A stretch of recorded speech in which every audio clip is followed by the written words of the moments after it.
members, fortunately, you are known faces. Known faces. So I'm taking note of all of you.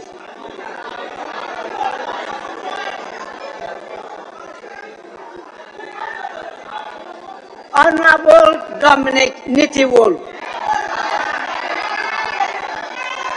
please. You are a minister, please. Mr. Speaker, I am protesting. You cannot invite someone to your house. You can't invite someone to your house and you stop protesting. It's wrong. Mr. Speaker, why? It's getting too much.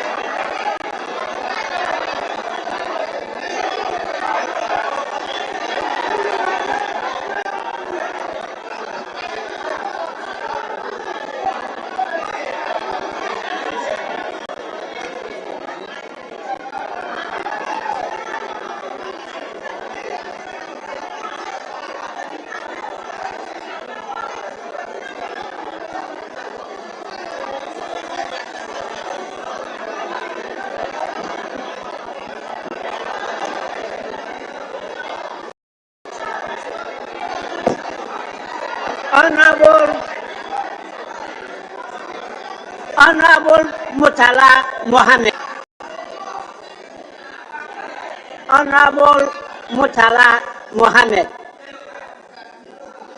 It has long been ruled in this House that the use of the word shame is unparliamentary.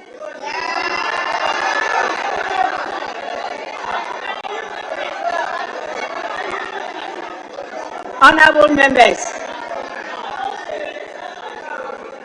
members, the guests we have here are here in answer to an invitation by this House. The best we can do is to listen to them. At the end of the day, you're given the opportunity to ask questions. Please, again, Honorable Murtala Mohammed, I call on you to withdraw the shame.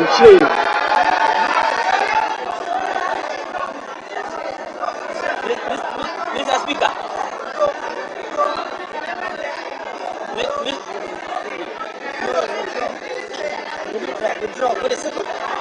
Yes, honorable member, you may go on. Mr. Speaker, please. Mr. Speaker, if you direct me to do anything, I'll do that. But I want clarification from you that if I didn't speak into the mic, is it? Hold on. Why are you shouting? This is not a house of emotions. This is a house of records. It is not a house of shouting. And we are all here, and that is why I want the speaker's direction. Yes. Into the mic. It doesn't become a statement that is made on record. Yes. So I want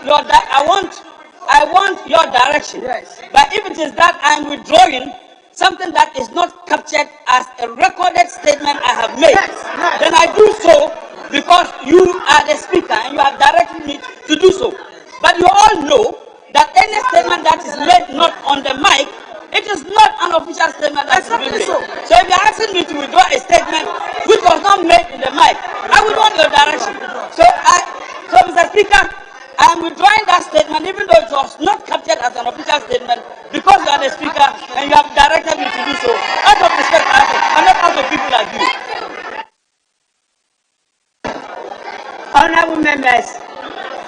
Honorable members, we are in a committee meeting.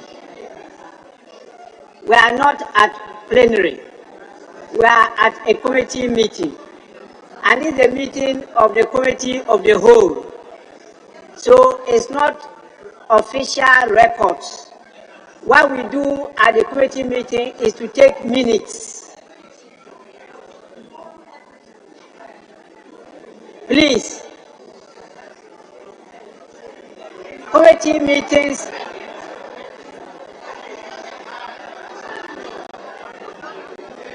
you don't have to use mic at committee meetings.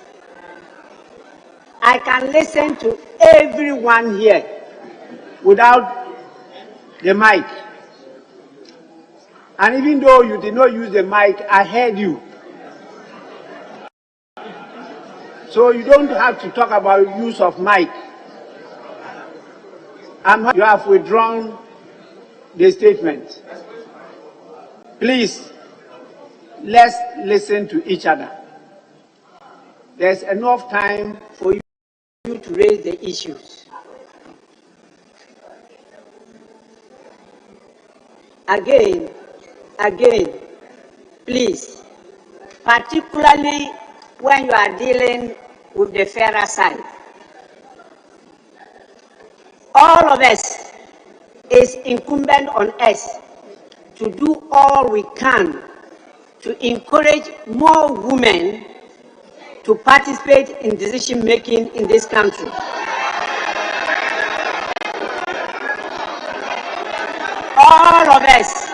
All of us.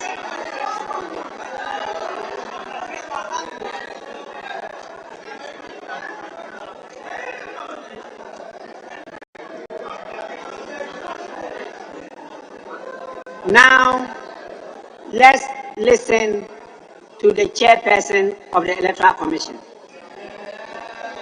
You may continue. Thank you, Mr. Speaker. Honorable members, as you may be aware, or as you may know, the EC has a proven track record in the registration of voters. In 2020, despite concerns raised by sections of the society that the registration exercise will not be successful, the Electoral Commission registered over 17 million persons in 31 days during the COVID-19 pandemic and during the rainy season. This figure represents 55% of our total population of 31 million, a figure that meets international standards for registration. Indeed, with the exception of Cape Verde, of 600,000, we have the highest number of registrants in West Africa. I must add that it was a seamless and inclusive process, and no one was left out. Yes, we can. To enhance the transparency of our registration process, the political parties may have their agents at the registration centers. Additionally, the Commission will regularly update the citizenry and the political parties about the number of registrants at each district office. Mr. Speaker,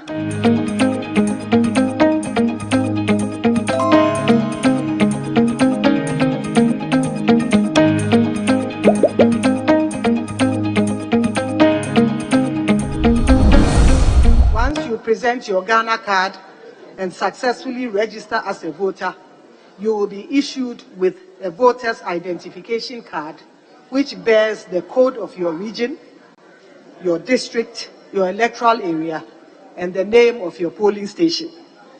The Ghana card does not have these features, and therefore it will not be used to vote in the 2024 general election.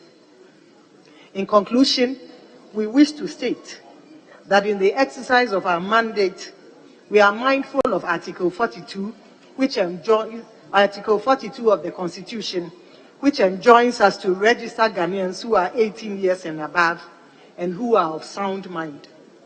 We do not intend to disenfranchise persons who qualify to vote.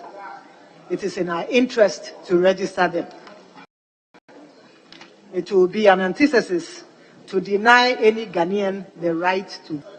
However, we equally have the responsibility to ensure that only qualified Ghanaians are found in the voters' register. We owe this responsibility to Ghanaians, and we will work to uphold that. Mr. Speaker, honorable members of this honorable House, we are grateful for your time and attention. May God bless our homeland Ghana and make our nation great and strong. Thank you very much, Mr. Speaker.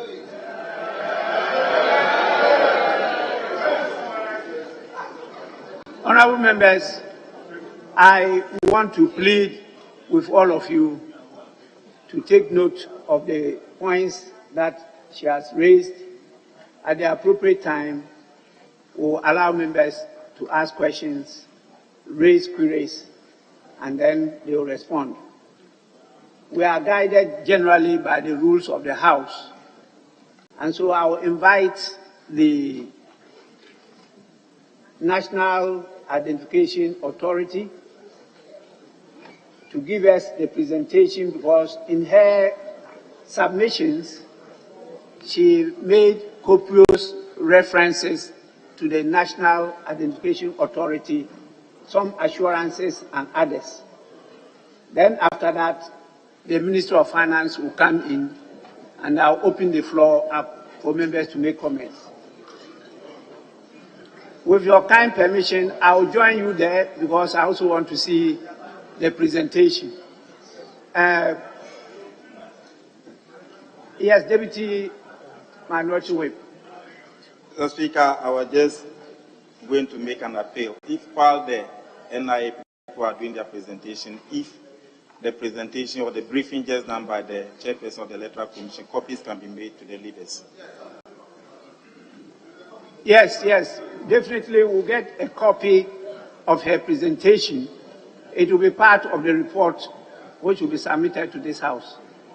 So please, that will be done.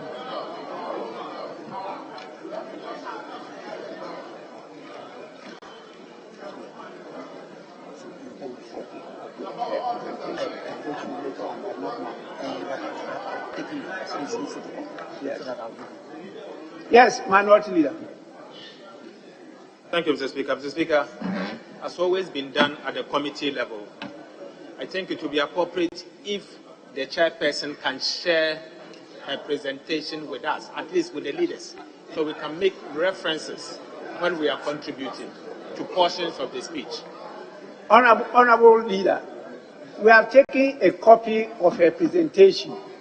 It is our duty to make copies available to members, which we are going to do. But it takes time. They have to go and make photocopies. Please. That's what is being done. It's not available now. We have to make the copies and bring.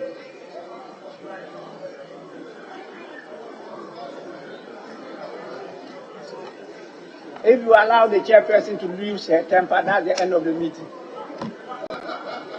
Yes, I will join you there, and then Prof will make the presentation. I'm sure the chairperson will also have to at least view what is happening, except Prof himself, who has his laptop in front of him. The rest of us will join you so that we can all observe and learn from the presentation.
Right Honorable Speaker, Honorable Majority Leader, Honorable Minority Leader, Honorable Members of Parliament, friends of the media, distinguished ladies and gentlemen.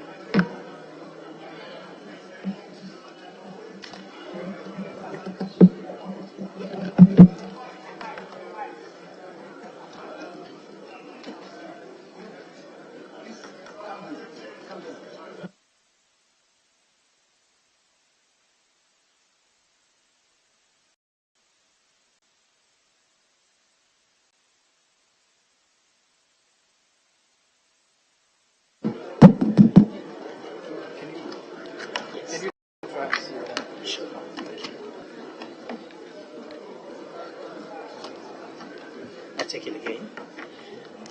Right Honorable Speaker, Honorable Majority Leader, Honorable Minority Leader, Honorable Members of Parliament, friends of the media, distinguished ladies and gentlemen. On behalf of the Governing Board of the National Identification Authority and the management and staff of NIA, I bring you warm greetings and have the honor to make it into this honorable house on the Ghana Card project, on the National Identification System project being implemented by the National Identification Authority and its technical partners, Identity Management Systems Limited, a subsidiary of the Margins Group of Companies. Right Honorable Speaker, I will attempt to touch on the mandate of the NIA, some of the contractual and operational framework that governs our work, and the registration statistics as at the 19th of February 2023, being last week Sunday. And I will also highlight the centrality of the role of a verification system platform that we have created in the work of the NIA in order to enhance data harmonization and integration and to ensure that user agencies such as the Electoral Commission and the Social Security and National Insurance Trust and other agencies are able to rely on the data provided by NIA to serve their diverse statutory purposes. Right Honorable Speaker, the mandate, just by way of a quick reminder, the mandate of the National Identification Authority is broken down into 5 prongs.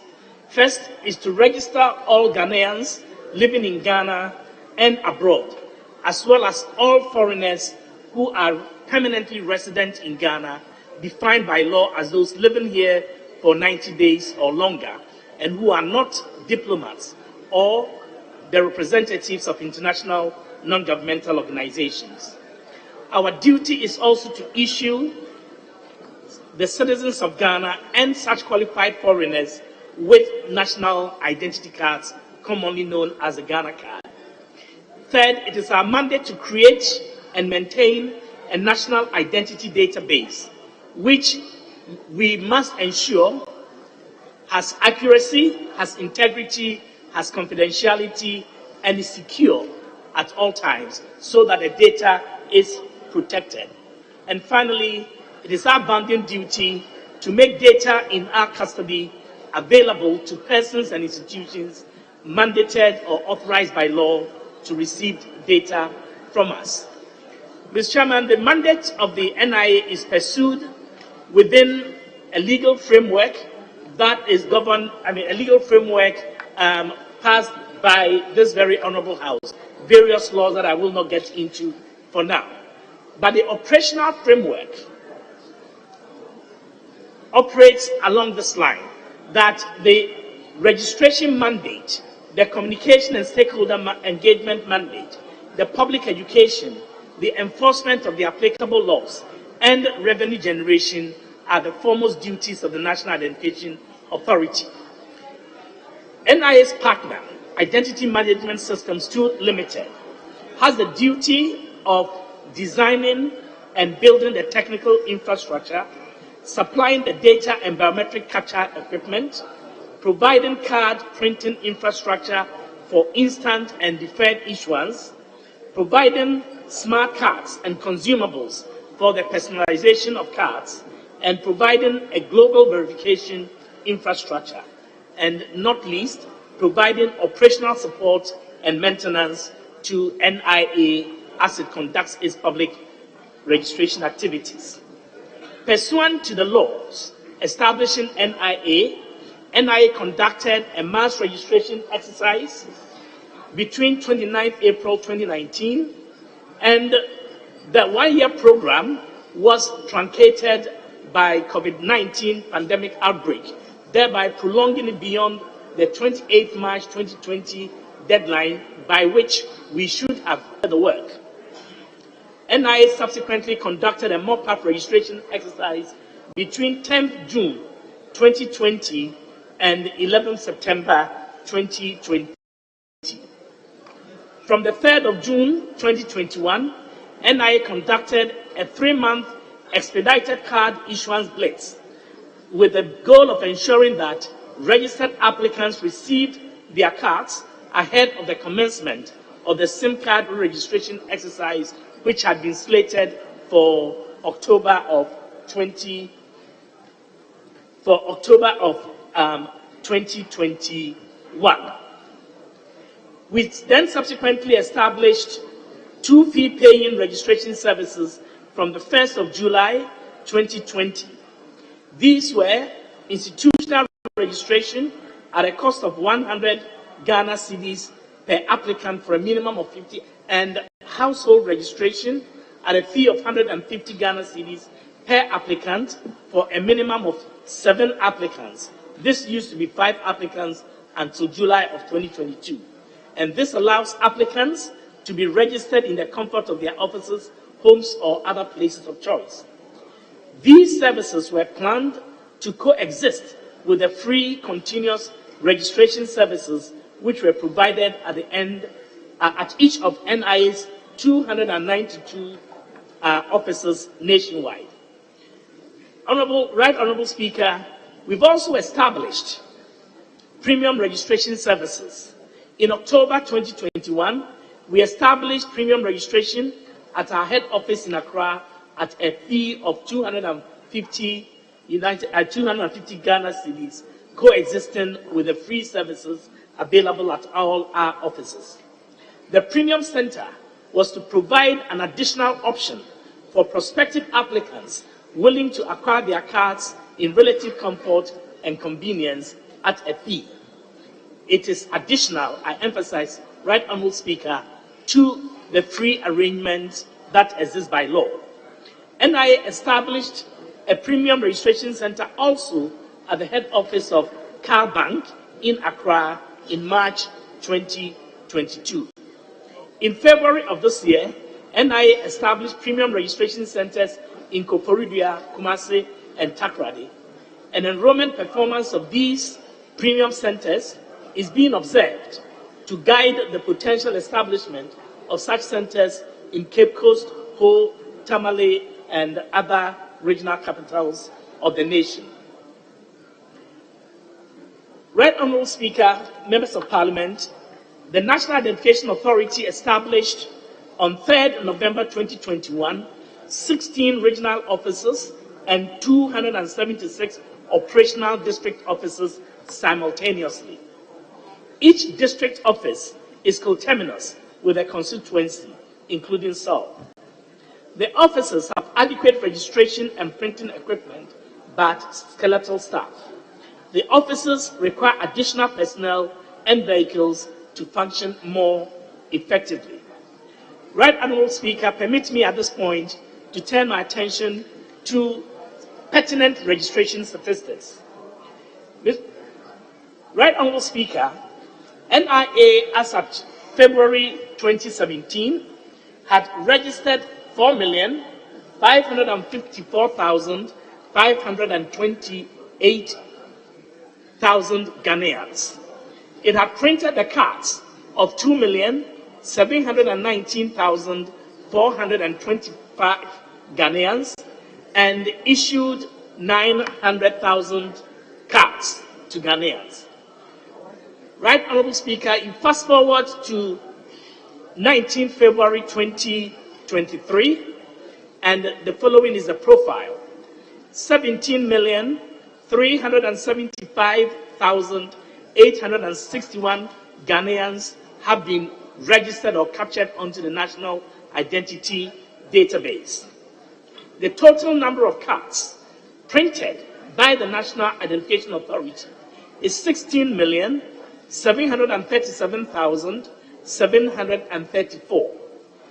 And the total number of cards collected is 16,095,331. Right, Honorable Speaker, it's important to also point out that the cards that were being given us at 2017 were basically 2D barcode cards, pretty much like your old driver's license. It captured 4 fingerprints, had 2 kilobyte storage capacity, and no tracking number. In 2017, and particularly beginning in 2019, the cards that we have been issuing are dual interface smart cards, capturing 10 fingerprints, which is the current global standard, and has 128 storage capacity and a tracking number. Mr. Speaker, Right Honorable Speaker, the registration statistics as projected here covers the entire nation with the region by region, a total enrolled being the 17,375,861 that I spoke about. And there is also region by region and district by district breakdown of the statistics. When I'm done during questions, or if there is interest, we can go to the Excel on the specific regions and districts. Suffice it to say for now, Right Honorable Speaker, that based on the Ghana Statistical Service 2020 population and housing census data, approximately 31 million Ghanaians. There are approximately 31 million Ghanaians. Of this, have indicated 17,375,861 have been captured onto the National Identity Register database. And this figure represents the cohort of the population aged 15 years and above. Of the number, that is, of the 17,375,861, the number of Ghanaians aged 18 years and above captured in the database is 16.9 million. 16.9 million out of the 17.375 million. And the number of registered Ghanaians aged 18 years and above existing on the Electoral Commission's voters register, we are informed, is 17,029,000. 17,029,000 people on the EC voters register.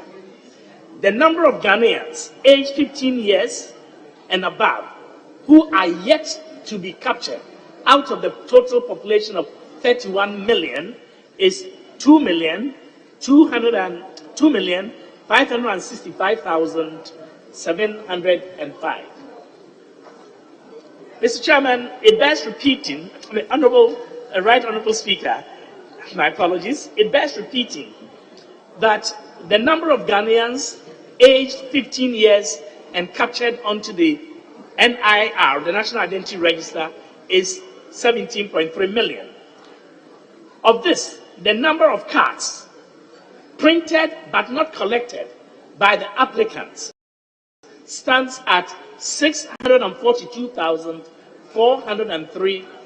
642,403 403 nationwide. The number of cards not yet printed, that is, persons who have registered, whose records are with the NIA, but whose cards have not yet been printed, stands at 541,529. Mr. Right Honourable Speaker, kindly permit me to explain that this figure, 541,529, represents the financial difficulties we have had lately,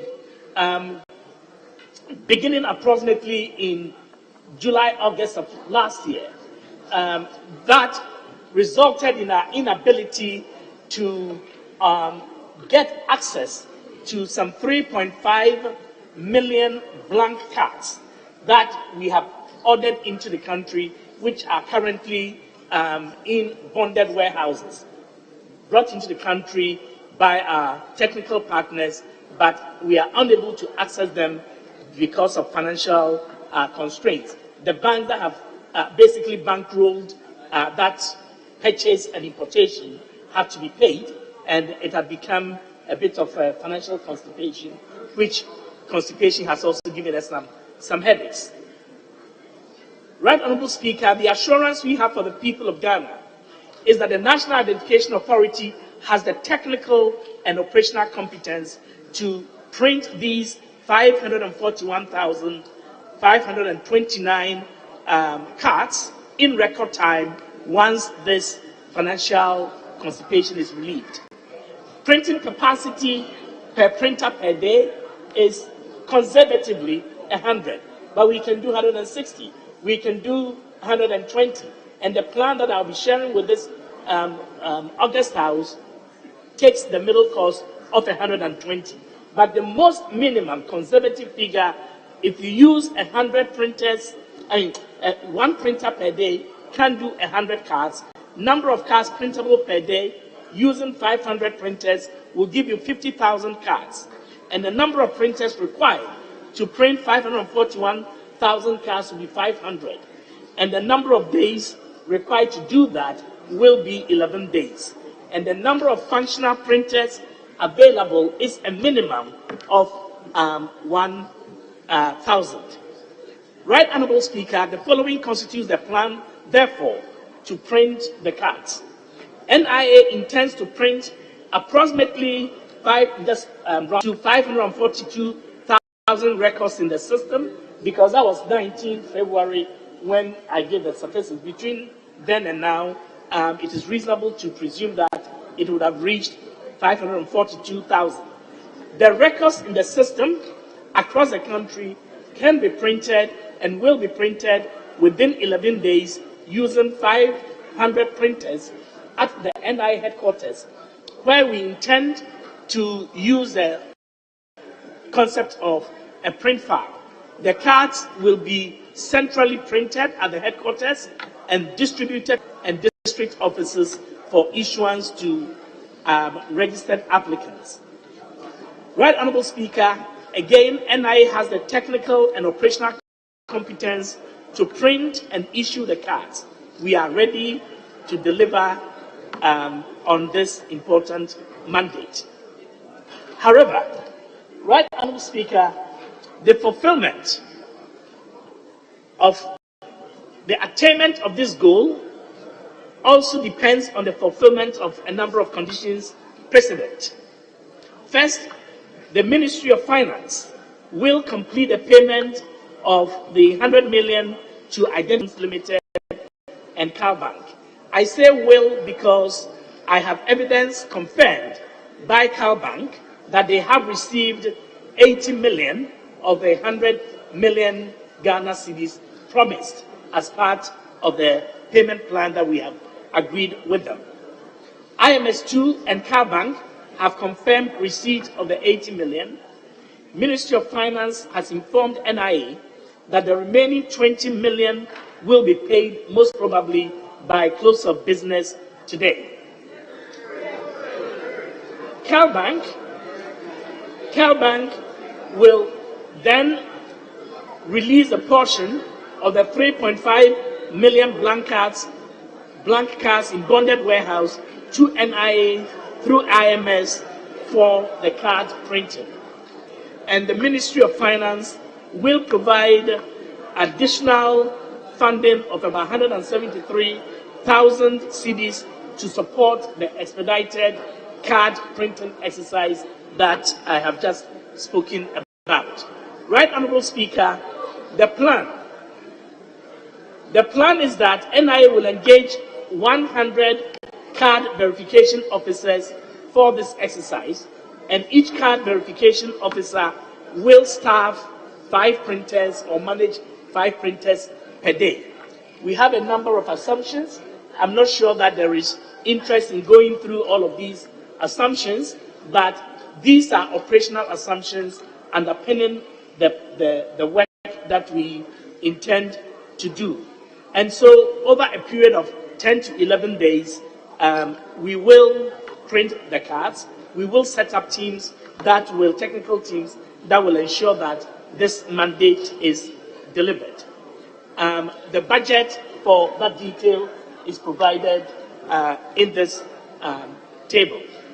Suffice it to say, Mr. Right Honourable Speaker, that by way of a reminder, the 17 mandatory uses of the Ghana card. In other words, there are about 17 activities in which a person cannot engage in Ghana if a person does not possess the Ghana card.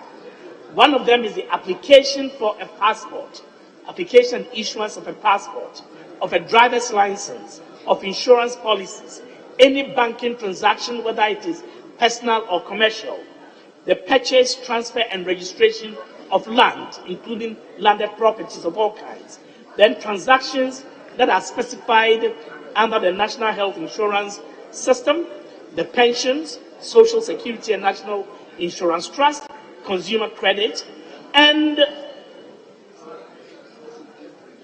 under Regulation 7 and 8, as I'm reading, registration of voters, payment of taxes, registration of SIM cards, and indeed applications for public or government services, facilities, approvals, and permissions and benefits, as well as any other transaction that the governing board of NIA may specify.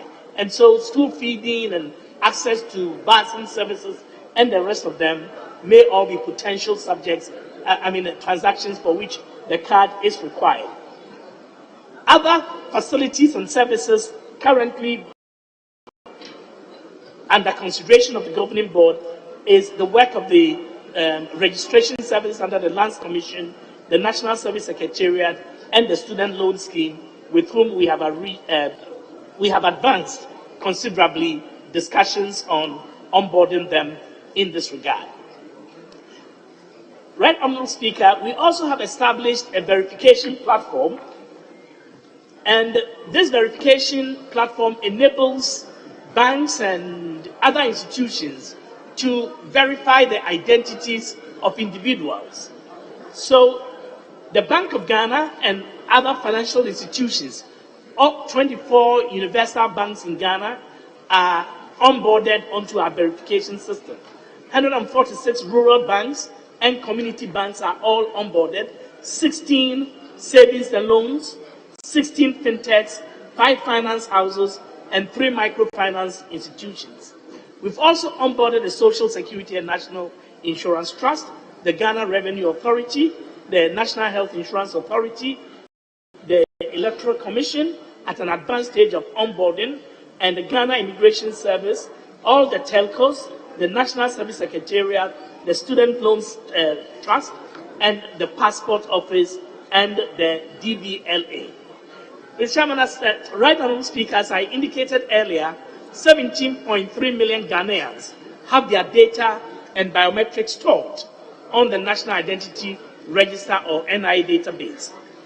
This provides us as a nation with a single, trusted, accurate, and verifiable database. With a single, accurate, and trusted, and verifiable national database. Indeed, Right Honourable Speaker, since verification started, over 120 million verification requests have been processed in real time, and there has not been a single hitch or a single failure. It is a colossal achievement that this country ought to be very proud of. With respect to the integration of our database with EC, the hope is that it will help eliminate the cost of periodic voter register compilation, card issuance, and voter verification, depending on which of these options the EC will independently select to pursue. But it will also result in the issuance of secure ID smart cards with 10-year life cycles, if this were ever to be considered. But most importantly, it will eliminate concerns over voter fraud due to the high integrity of our database. There will be no duplication of voter ID and determination of eligibility based on age, based on citizenship, and also based on the person's identity, that you will be who you say you are. It will also enhance inclusiveness due to the fast, accurate, and enrollment and verification system that is embodied in what we have done. Both online and offline activities, whether you have your card present or not, you can engage in registration activities. But most importantly, credibility of the voter register that will establish the eligibility of applicants, will clean the register to remove names of deceased persons. Indeed, a system we have built will enable the next of kin of deceased persons to be known when the fingerprint of a deceased person is applied to a verification device. And it will help us purge the register of minors and save us a headache of conducting periodic and continuous voter registration exercises. The benefits are plenty, but I will save you because the chairperson of the Electoral Commission has spoken very eloquently about the benefits of using the Ghana card to register. Right Honourable Speaker, we will have data harmonization and integration with the various institutions I mentioned, and this will bring us tremendous benefits. Birth and death registry, the passport office, and if you look at the landscape across the African continent, we are one of the very few places where this high-level smart dual interface biometric ID cards with this kind of biometric database has been established. It is our hope, Mr. Chairman, Right Honourable Speaker, that this presentation assures this Honourable House that the National Identification Authority is poised, is ready, and able to provide and deliver on this mandate, subject to the provision of the much-needed financial support that is warranted. I thank you very much, Right Honourable Speaker, members of this august House. Thank you for your attention and for your courtesy. We're most grateful.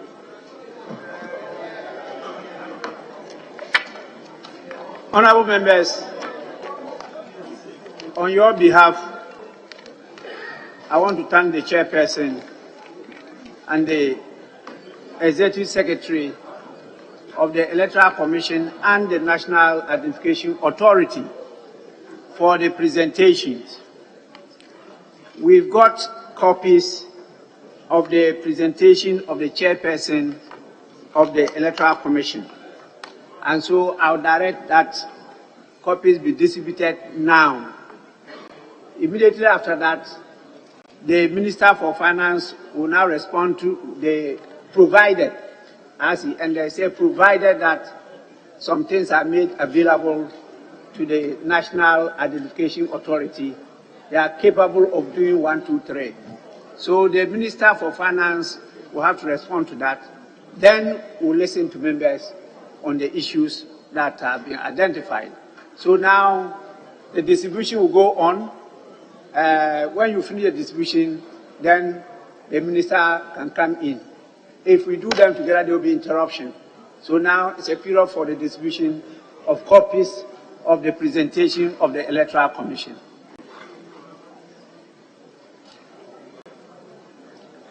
Please make sure you all get your copies.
I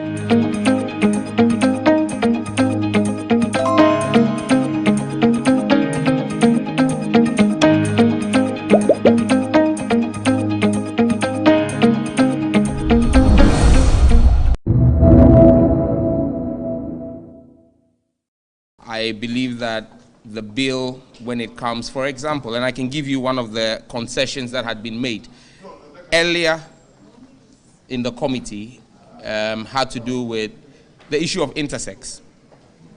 If you read the original bill, you would see that we criminalized a number of expressions of homosexuality, but stated in our bill that intersex was considered a biological anomaly. The Attorney General agreed with the view of the committee, which we had met with earlier, that if we were not criminalizing intersex and were recognizing it even in the original bill as a biological anomaly, then we should take it out of the bill completely, so that the bill focuses on the things that we are criminalizing. So if the Attorney General raised an issue of human rights for people who have a biological anomaly, the committee's work had already taken care of it. By and large, we finished the meeting in very good time, like I said, in a little over 90 minutes. And there was consensus and agreement amongst all of us. I asked him a specific question, which he answered. And I asked for his permission if I could even put that out, and he gave. I asked him specifically if he thought that the current shape of the bill that the committee had worked on, that the membership, the sponsors also felt comfortable represented our aspirations, if he thought that it infringed on any fundamental human rights in Ghana. And the Attorney General responded that he did not see any conflict between our bill and the Constitution in its current form. He did not see any infringement on human rights, and that he actually supports the bill as it stands. The Attorney General established 4 areas where he thought that our bill was a welcome, refreshing news to Ghana's criminal jurisprudence. First and foremost had to do with the issues of the issue of what is proper carnal knowledge. And you know that when you look at section 104(1)(b) of the Criminal Act, where it talks about what is carnal knowledge and all, the Attorney General holds the view that section 104 of our Criminal Act, as it stands today, is actually discriminatory, because it talks about penetration, and penetration is only relative to men. And so it discriminates against women who are having sex with women, where you cannot use 104 because of penetration. But our bill rectifies that, and he thinks that that is the first place where he believes that our bill is a welcome, refreshing news. Again, the second has to do with marriages. The Attorney General references in his memo the Marriages Act, Cap 127, the Marriages Act of 1884 to 1985, where he says that in there, the Marriage Act recognizes marriage as a union between a husband and a wife. But he felt that in giving today's nuances, it was important that we had a new legislation that deepened it and made it clear that marriage can only be between a man and a woman as husband and wife, not between 2 men as husband and wife.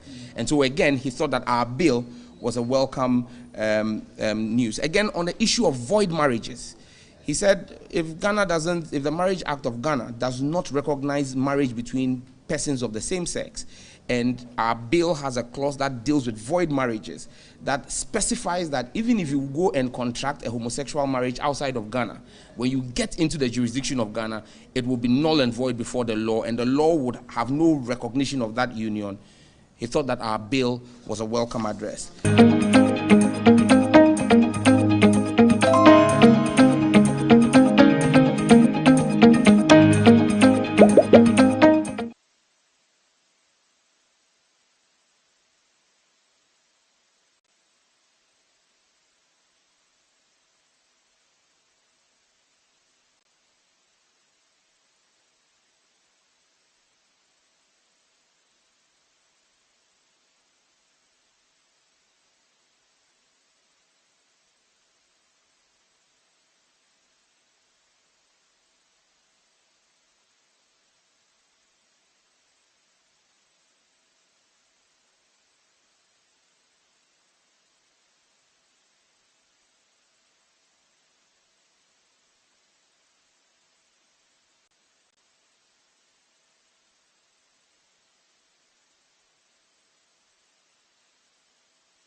You want Ghanaians to have a place to lay their heads. Exactly. How do you care in what form and shape it comes, whether it's a private developer, whether it's from government? Why do you care that it should come from the government? The government has proven over the years that it's really incompetent in terms of the housing issue. The likes of SNIT, the likes of Greta, they've done some amazing work in terms of, you know, building a lot of these housing units. Why can't a private developer help in that regard? So I think that this your question will help us clear the doubts, if like ambiguity, of somebody thinking that we are against any private developer making ends meet. Of course. We also have family members who may have entered into other fields of endeavors, maybe including but not limited to real estate. Right. So that if this private developer seeking to buy Saglem, for instance, is my uncle, somebody will say that, wouldn't you be joyous that, you know, the proceeds definitely will come home to take care, you know, of the family and all those ones. So the argument must first be drawn and put on record that Team Sagleme in its entirety is not against the progress of any and every private developer, especially when most of these private developers are Ghanaians. Of course, when they get the returns, it will not be repatriated. Yes. You know, to be used in engaging, you know, if like companies that will give even jobs to the youth and all those ones. Only that we are against a certain principle that is being broken. And I earlier indicated that the foundation of contracting that $200 million loan was to build affordable housing unit. And premium, my brother, must be placed on the word affordability. Even that is subjective. Many have said that it was not going to be affordable anyway. Exactly. To the So I did the maths that even if government is selling, it's not too affordable. Yes. So when a private-oriented businessman comes in, won't it even defeat the purpose the more? Maybe government is willing to write off half of the loan and said, okay, we are going to take 100 million instead of the 200 million we invested into. So the investor... The loan that we have contracted, that we are paying interest already? It's about debt. It's about debt. Sometimes you do business like and you are going to bad. China to cancel your debt. Exactly. As if they did not fight for their own nation. Exactly. Maybe no, that's the arrangement. No, so those are assumptions.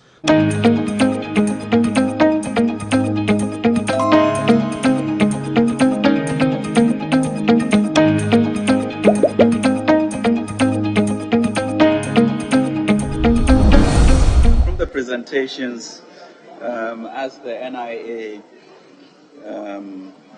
Professor Atefwa said, we had come into an agreement with Cal Merchant Bank to ensure that the 3.5 million cars will be released at the appropriate time for the work to be done.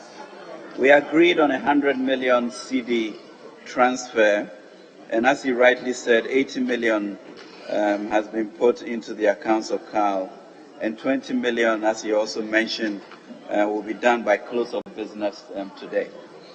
So we are very comfortable about the situation to ensure that the needed cards will be given to the NIA to do its work. Mr. Speaker, the government has been extremely good about funding elections, and once NIA's job is linked to the elections, Mr. Speaker, we can assure the House that we would ensure that the resources needed would always be provided.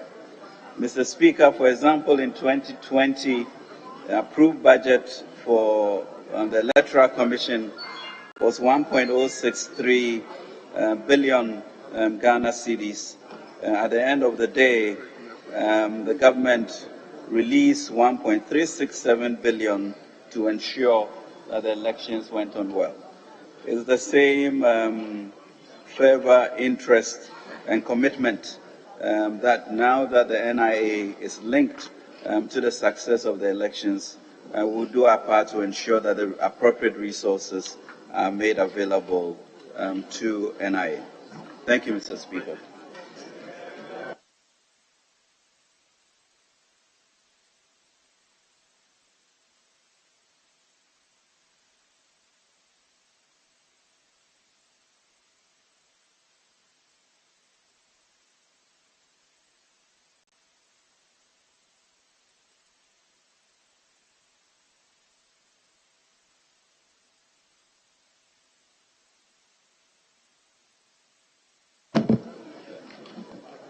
Honourable members,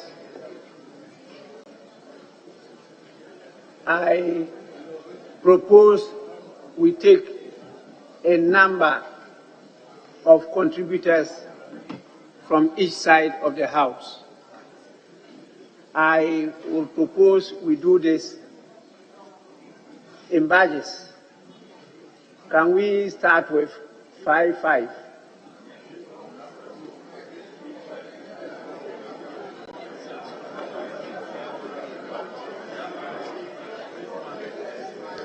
Now, each contributor is limited to 5 minutes. 5 minutes, 5-5. That's 25, 50 minutes.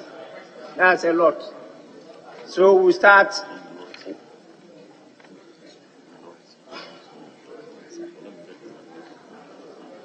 We start with the. I hope my proposal is accepted. No. Yes. So we start with. You want 2-2? Yes, Majority Leader. Mr. Speaker, unfortunately, I couldn't join you in your pre-sitting meeting, so I'm not too sure of what was determined. But you sound that you are going to have, for the first round, 5 contributors, and it's open-ended. I don't know what really you aim at, what number. And then you are saying that even the 5, everybody is going to have 5 minutes. That is 25 times 2, 50 minutes, and that's just the first round. It will elicit responses.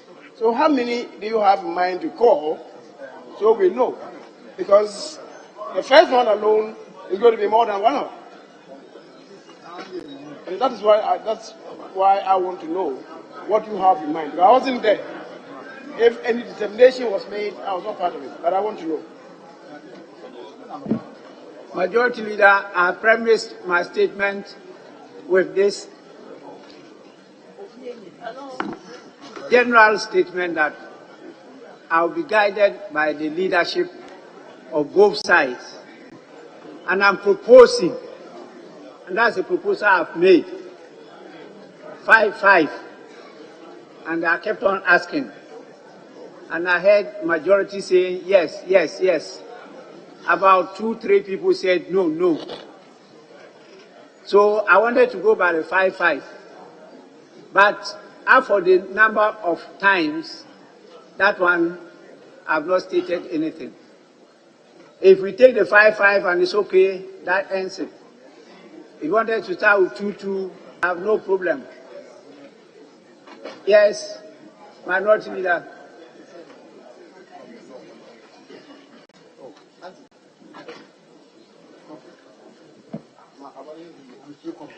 Thank you, Mr. Speaker. Mr. Speaker, the issue under consideration is a very important one. Mr. Speaker, this is a matter that we are ready to sit in till late to discuss it and to bring this matter to a finality. I would suggest that the first 5-5 is appropriate, so we do 5-5, and then we can go for a second round before leadership can conclude.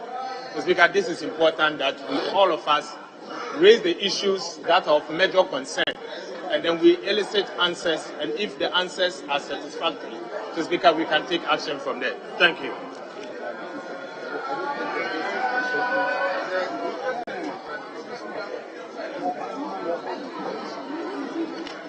Mr. Speaker,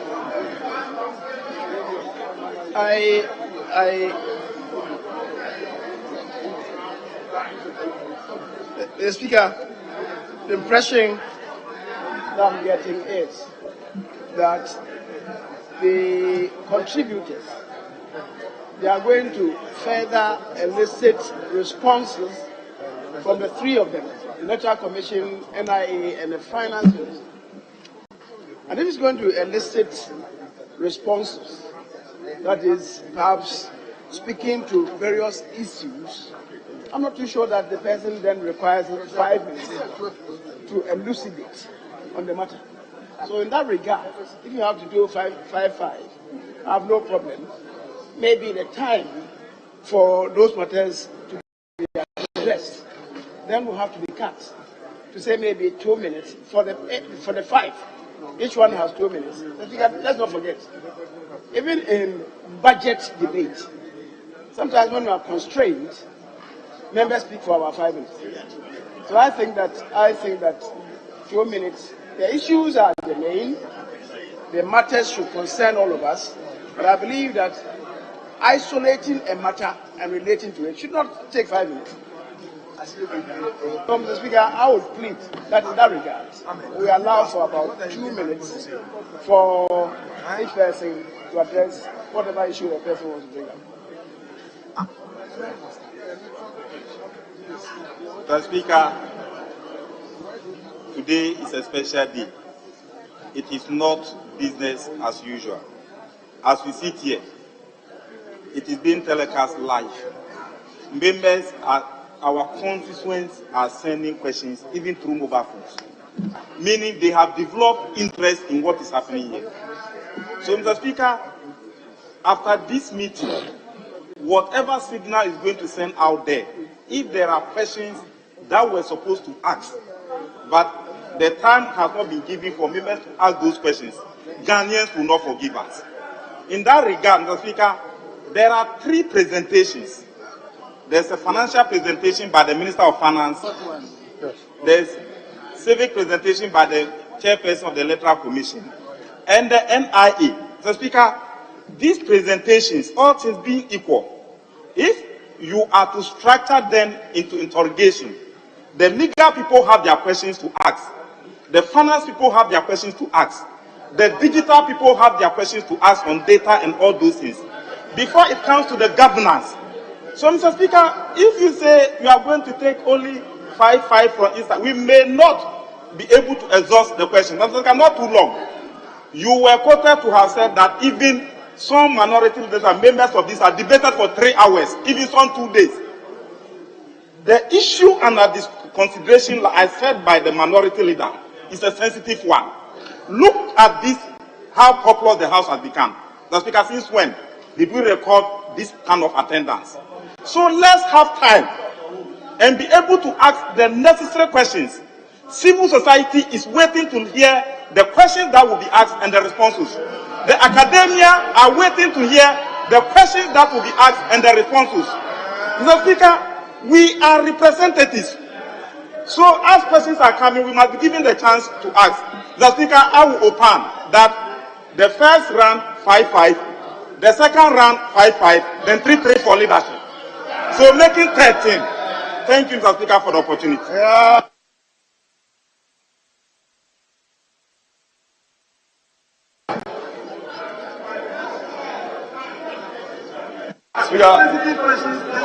Speaker, I think we don't need to. Speaker, with respect, we don't need to split our heads over this. Speaker, if my colleague wants us to do 50 questions, we are ready for it. But fact be told, if before we adopted the committee's report, Minority Leader, you agree with me, 3 key concerns were teased out: the funding matters, the guarantor concerns, and the registration at a point. These were 3 key issues that came up. Of course, I agree with him. There may be concerns about financial issues, but we are fortunate. We have all the 3 personalities. The Minister of Finance is here.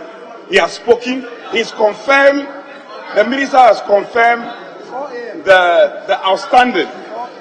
He's confirmed the outstanding. He's also confirmed the payment plan. So why do you want to overly drag this matter?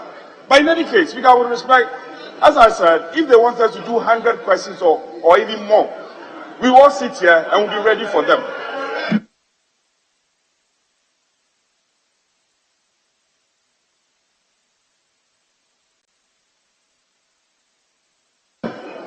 Honorable members, 5-5, 2 minutes per person. 5. What is question? It's questions. Oh, I thought we are going to critique. 5 minutes.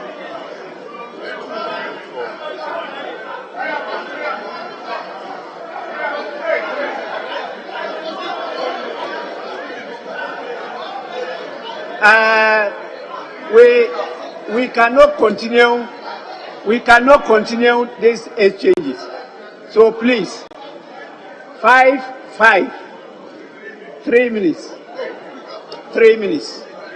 That's a compromise. 5, 3 minutes. We'll start from the left side. And so the first 5, we have Honorable Dominic Ayine, Honorable Mama Yarga,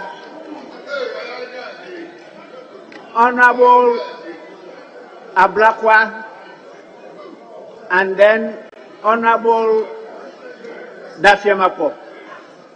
5.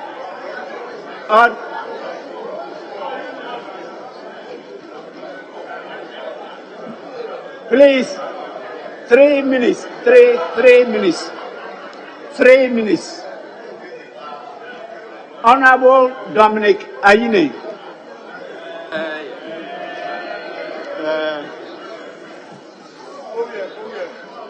Thank you very much. Questions.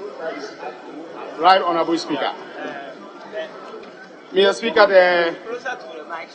the matter that we are being called upon to decide this evening is a matter of grave national importance. It goes to the heart of our democracy. It is about the right to vote.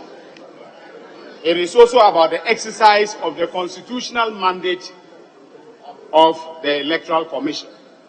Mr. Speaker, we've had occasion in this House to deliberate on this matter. Honorable Member, 3 minutes. Very well, Mr. Speaker. We have gone through very this. Well, Mr. Speaker. All what you are saying, we've gone through them. Mr. Speaker, I have in my hand here a letter from the Electoral Commission, which was written on the 7th of December 2022, and it was addressed to myself as chairman of the Subsidiary Legislation Committee and copied to the majority leader, the Honorable Chair Mensa, and then the minority leader, the then minority leader, the Honorable Haruna Idrisu. Mr. Speaker, in that letter were a number of attachments. And the first attachment, Exhibit 1, said that the number of persons who registered using the vouching system and who were challenged was 15,478. 478.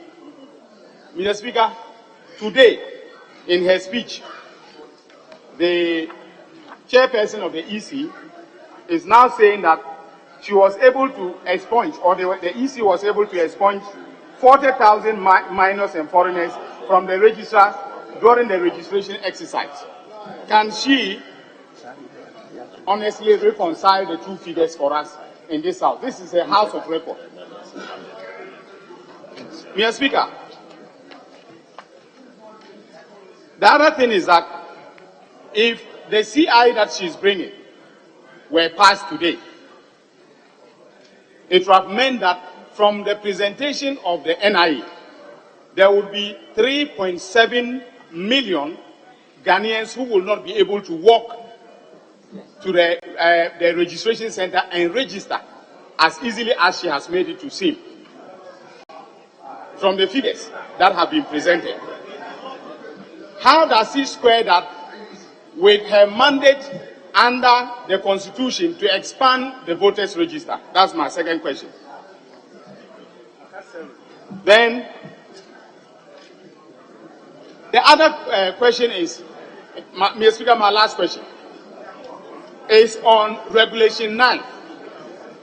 One of the reasons she has given is that she's not conducting the continuous registration because the current law does not permit her to do that in an easy way. But Mr. Speaker, how does she reconcile that proposition with the fact that CI 91, which is the current law, in Regulation 9, Regulation 9 is in substance the same as proposed Regulation 9 that she's bringing to be enacted. In other words, she can do the same thing seamlessly under the current law as, she would, be purporting to do when the law comes into effect. Your time is up. Thank you, Mr. Speaker. Honorable Mama Yarga.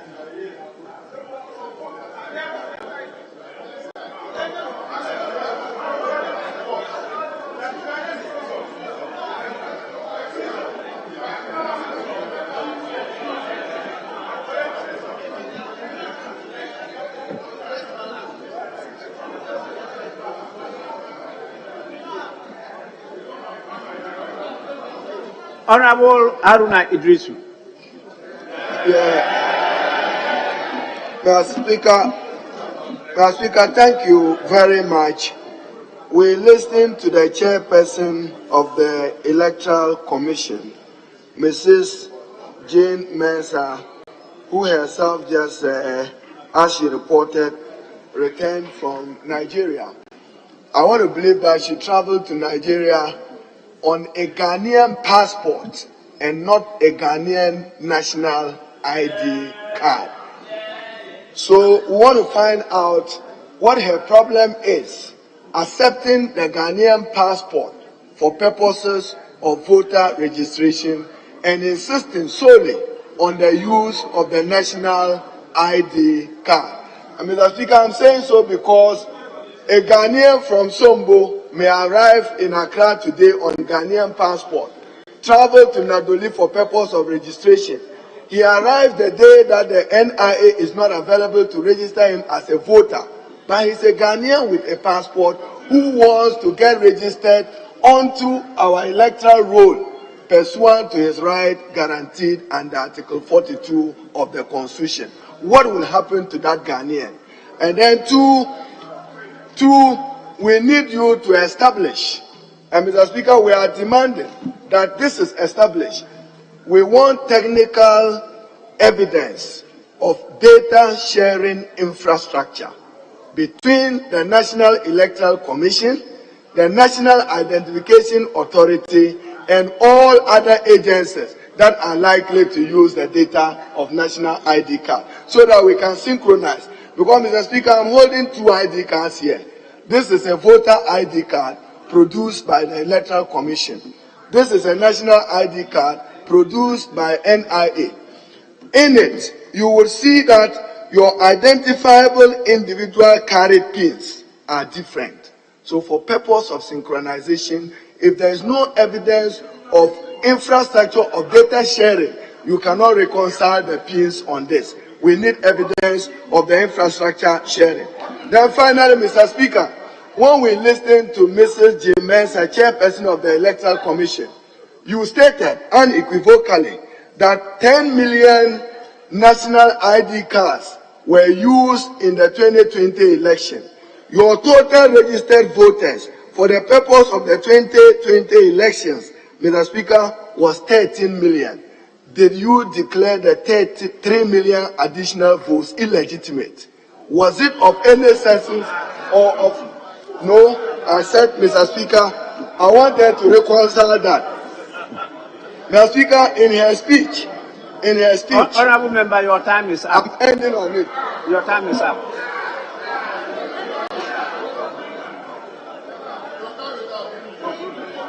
Mr. Speaker, I'm just concluding on a figure. I'm saying that total votes cast in Ghana 2020 was 13,432,857. She says that 10 million people use Ghana card. It means that some 3.4 million use other references other than Ghana card, where their votes illegitimate and they did undermine our democracy. I thank you, Mr. Speaker.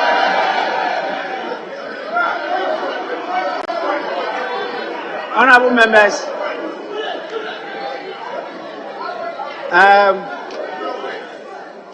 Mama Yarga.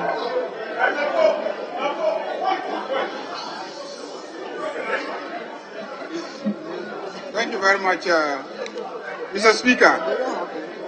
Mr. Speaker, in the presentation of the chairperson, she indicated that she is running away from the guarantor system because it is subject to abuse.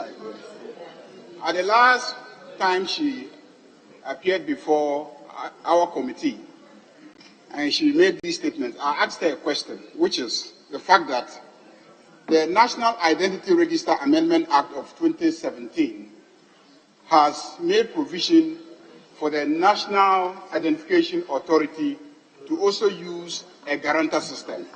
So why are you running away from your guarantor system to embrace a guarantor system that the National Identification Authority is using? Can you explain to that?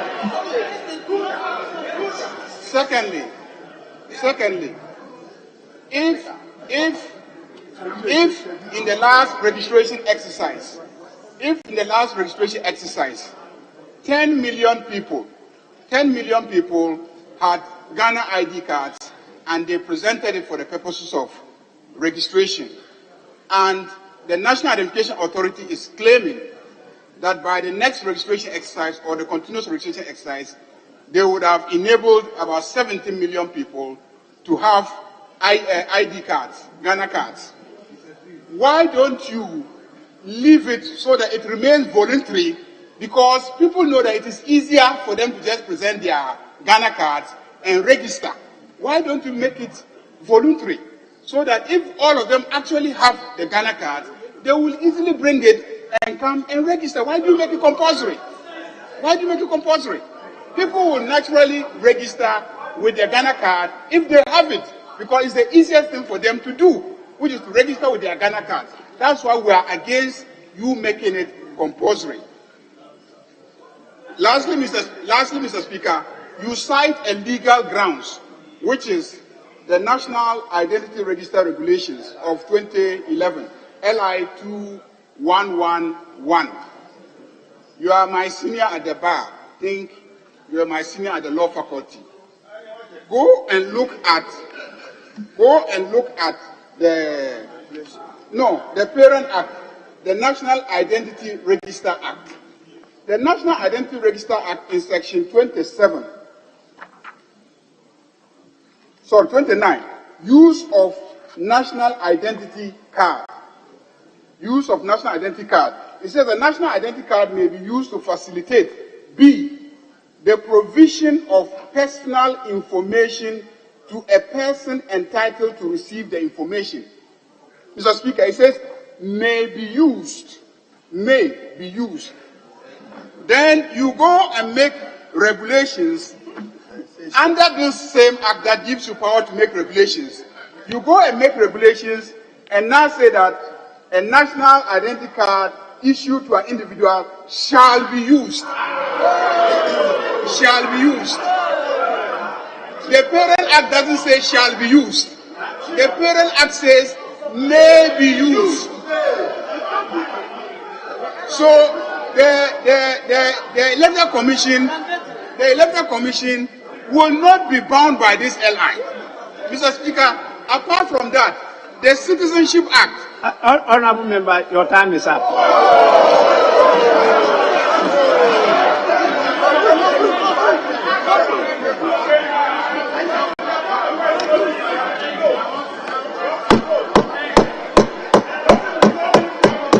Can I conclude, Mr. Speaker? Can I conclude? Yeah, go ahead. Mr. Speaker, can I conclude?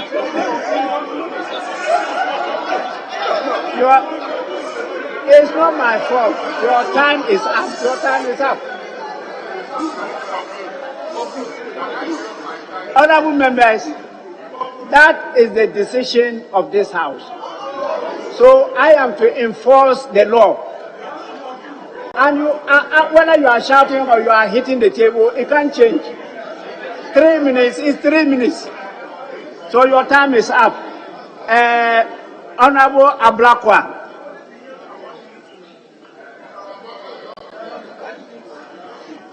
Right, Honourable Speaker, I want to seek your leave, if it's possible, to cede 30 seconds of my time to Honourable Ayariga. So I promise you I'll use 2.5 minutes. I promise you. I promise you. He says 30 seconds from now. Mr. Speaker, the Citizenship Act of 2000, Act 591, provides for evidence of citizenship. And so it says that the minister may, on an application made by or on behalf of any person with respect to whose citizenship of Ghana a doubt exists under Part 1 of this Act, certify that the person is a citizen of Ghana. Just to make a point that you cannot make Ghana card the only mechanism for establishing citizenship, because this parliament has another law which makes provision for a mechanism for establishing citizenship. Thank you, Mr. Speaker.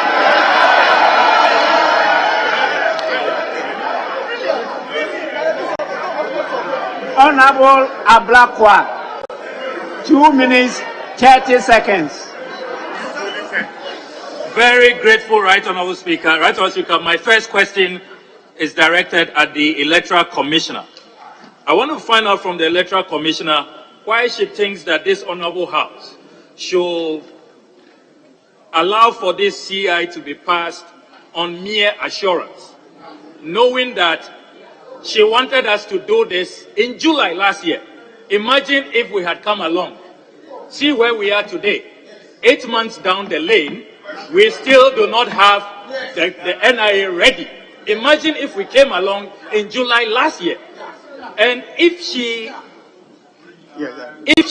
should be minded, the last time a Minister of State decided to use NIA and rely on deadlines and all of that, the Communications Minister, her hands were bent. She kept extending deadlines and she even abandoned it. She no longer extended the deadline again, and she's abandoned the SIM card registration deadline. And I thought you'll have learned from the experience of the Communication Minister. You are following on that blind alley. So that's the first question. The second question to the Finance Minister. Honorable Finance Minister, we want to see a warrant. We want to see evidence that you have released funds. Because your record in this House, you told us you won't go to IMF. You told us you use public funds for the National Cathedral. You did. You told us that individual bondholders will be paid by 21st February. You failed. So your record in this House is not good. We will not take your word. We won't take your assurance for it. We want to see evidence. Evidence. Warrant. Evidence of payment.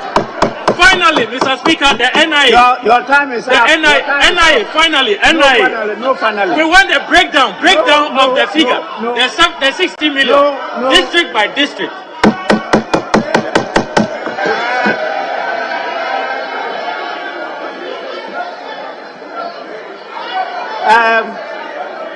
The last 5, Dafia Mako,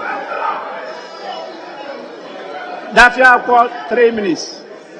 Mr. Speaker, thank you very much. Mr. Speaker, we have been told by this House and the EC that Regulation 2111/2012, as quoted by my learned brother, Honorable Ayariga. 2012. Regulation 2111 is 2012. No, the year is 2011, not 2012. The airline. Okay, Mr. Speaker, we have been told that Regulation 2111 makes mandatory use of the card. But this is what the law says. It says that a national identity card issued. That is the controlling phrase. That a person must be issued with the card before he or she could be demanded to use it mandatorily.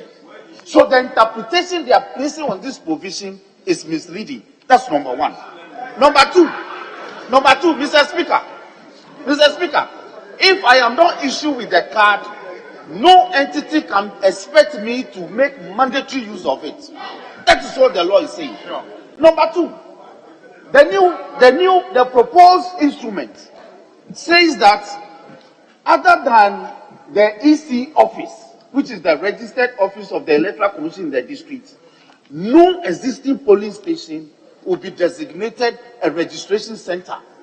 When the existing CI 91 makes clear provision in Regulation 2, Sub-Regulation 4, that all existing polling stations be made designated registration centers, because the law requires that registration centers ought to be gazetted 4 clear weeks before registration commences. The tenor of the new provision will tell us, we will not know the number of polling stations that will be converted as registration centers to be known to the key players. So we want them to answer that. Mr. Speaker, Regulation Clause 33 of the proposed CI, I have said it, others doubt it. That is the saving provision. It may be saving, but under that clause, the EC can decide to compile a new voters register tomorrow based on the bastardization of the voters register they have now. They claim that it has been abused as a result of the guarantor system. So if the CI is passed today and she proceeds to compile a voters register tomorrow, it is Parliament that will be blamed for that.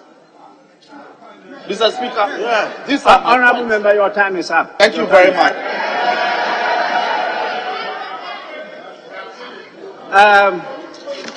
Honourable members, we now listen to Honourable Habib. Thank you, Mr. Speaker. Mr. Speaker, my question goes to the NIA. I can't see the Speaker. I can't see the NIA. Okay, Mr. Speaker, NIA, Electoral Commission is relying on your Ghana card to use it as a sole ID for the continual registration. Now there is CI 91. There is a guarantor system already in CI 91. NIA, you also have a guarantor system. I would like to know from the Executive Secretary of NIA, what's the difference between your guarantor system and the NIA and that of the ECCI 91? And question number 2, who administered the oath, if there is any, on NIA and Electoral Commission? How is your guarantor system also work? Thank you.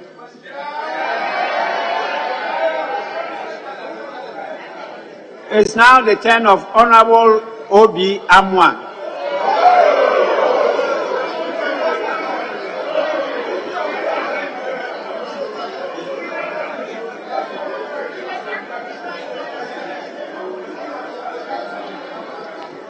Thank you, Mr. Speaker. Mr. Speaker, this question goes to the Electoral Commission.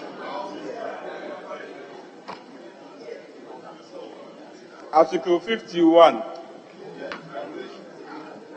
of the Constitution of Ghana, 1992, says the Electoral Commission shall, by constitutional instrument, make regulations for the effective performance of its functions under this Constitution or any other law, and in particular for the registration of voters, the conduct of public elections and referenda, including provision for voting by proxy.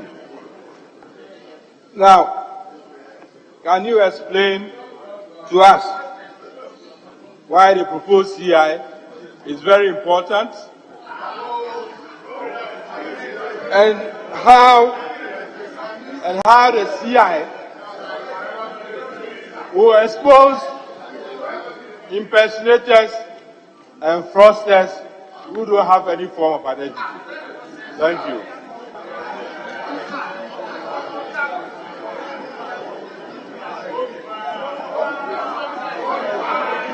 Honourable members, it's now the time for Honourable Yao Buama.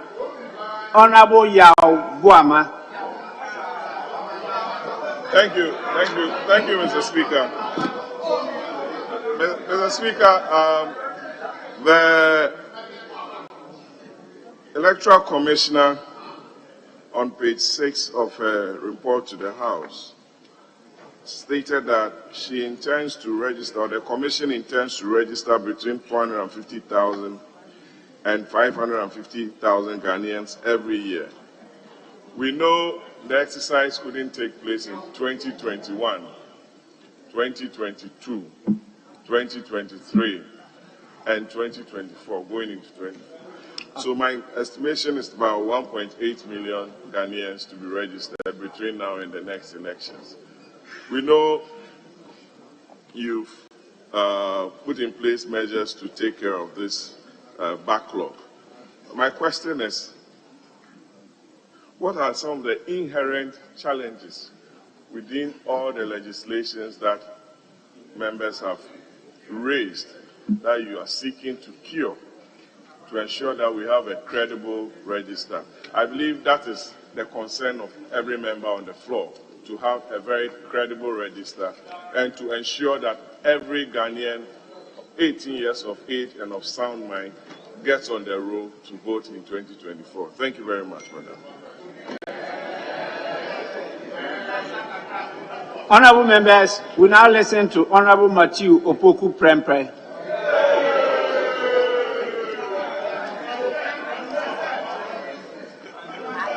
Thank you, Mr. Chairman.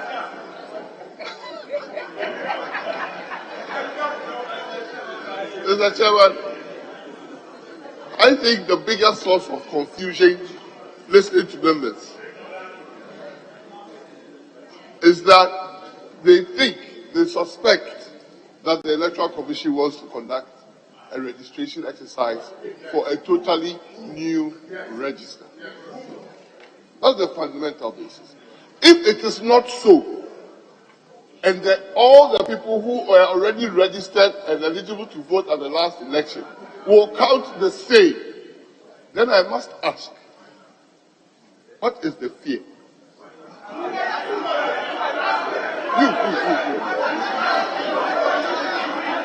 Meaning that my question is that some people have already set.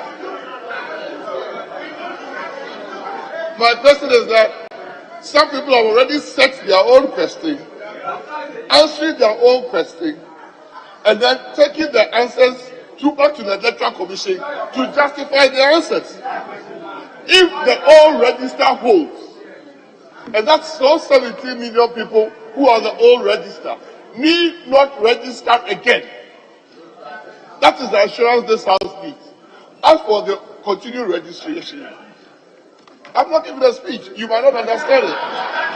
As for continuous registration, I want to know whether members do agree with the Electoral Commission that going forward, continuous registration will be really continuous registration. And not your thoughts. Yeah. Because there's an erroneous impression being created that every polling station will become a registration center. Never in this country has every polling station been a registration center at the same time. So what is your fear? In 2012, my third question, in 2011, if true, in 2011, if this House, under the governance of His Excellency John Atta Mills, passed an NI, or brought an NI to this House that was passed, that said in 2011, for the purposes of identification, the national ID card is the #1 identity register. What is your fear 12 years down the line? If the EC says every Ghanaian should use a national ID, what do you have to hide? Thank you. Honorable members, we now take Honorable Ano Dompre. Thank you, Speaker. Speaker, my first question is to the Finance Minister. And let me premise that question with a fact. Speaker, not too long ago, Parliament has some outstanding. Myself and the Deputy Whip the Honorable Ahmed, related to the Finance Ministry, and duly that outstanding was released. I want to find out from the Minister, in the same vein, can he assure this House that in the next 2 days or so, the outstanding 20 million Ghana cedis own the NIA?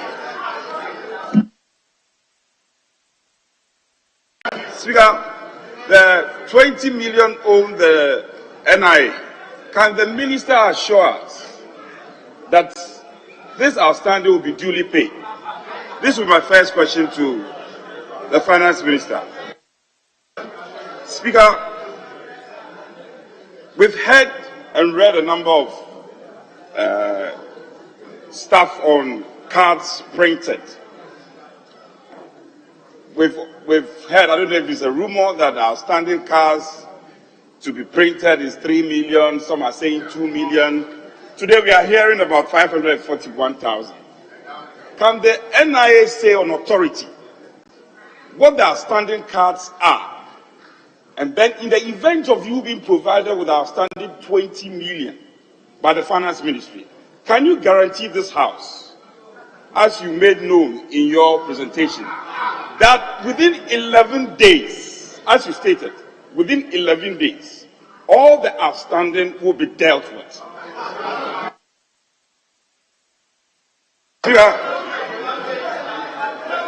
Again, we've heard concerns about guarantor system, and I'll be happy to be educated. What is the problem with the guarantor system, and how can that be cured? Finally, the use of the Ghana card as the main source of identification. Honorable Member, your time is up. Your time is up. So your time is up. So we are just concluding. There's nothing I can do about it. Yes, I'm concluding. Unless somebody whether the NIA boss can tell us, or the EC boss can tell us, the use of... Member, your time is up. Now, I'll allow the EC and the NIA to respond to the issues you have raised. We will start with the EC.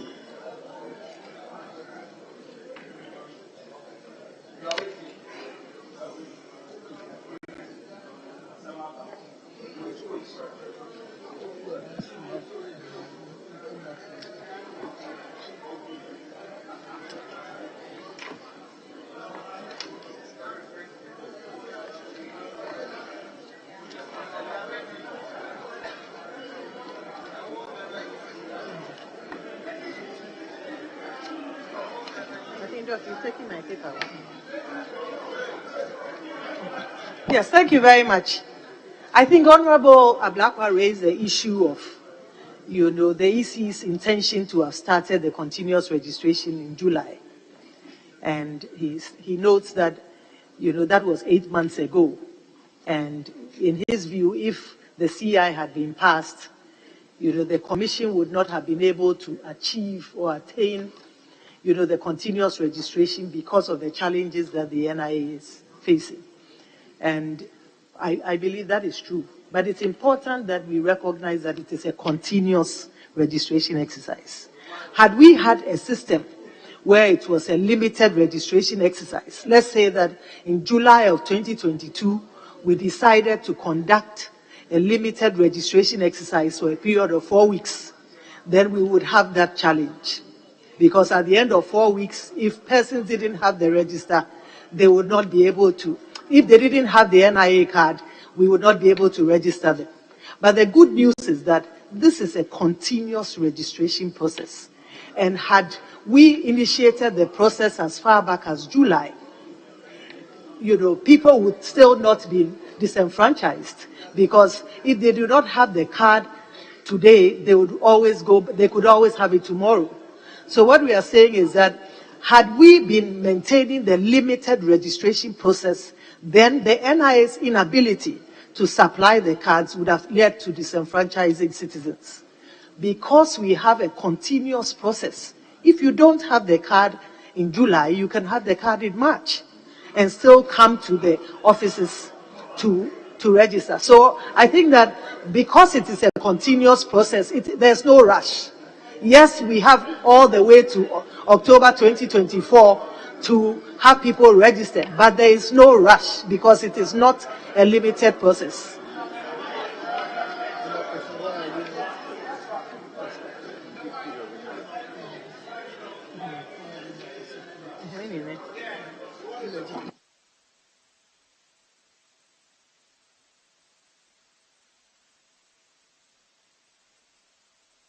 I think Honorable Harun Idrisu raised the issue about 10 million people using the Ghana card to prove their citizenship or to qualify to be registered.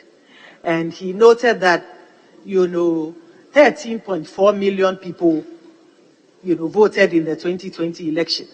And so why is the EC, or is the EC classifying that the 3 million who may have come through the guarantor system or the passport as illegitimate?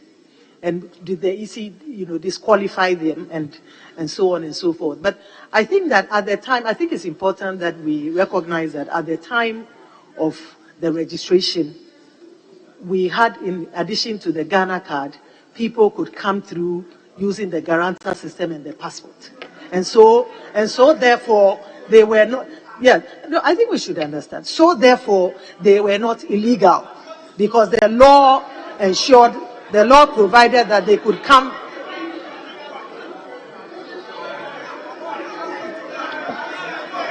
Yeah, the law provided.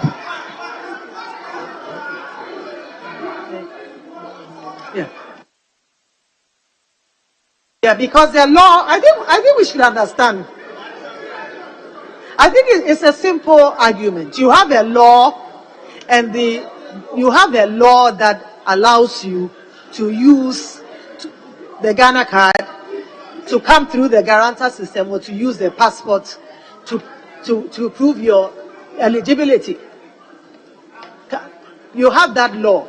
And therefore, if people came in using their passports or came in through the window of the guarantor system or used their Ghana card, those who came in using the passports or the guarantor system cannot be classified as illegal because at the time it was the law. But under this law, under this law, under this law, we are saying that you cannot come in through the guarantor system or use a passport to prove your citizenship. Under this law, we are saying that you cannot, under this here, we are saying that you cannot come in or prove your eligibility through the guarantor system or the passport. So here, if you come in, here basically under this here, you can't come under those, conditions. But in the past, you could, and therefore you cannot be classified as being illegal. So if you have 10 million persons coming who registered using the Ghana card, and you also have, you have 3 million persons who came using the guarantor system or the passport. Under the previous law, they could not be classified as illegal.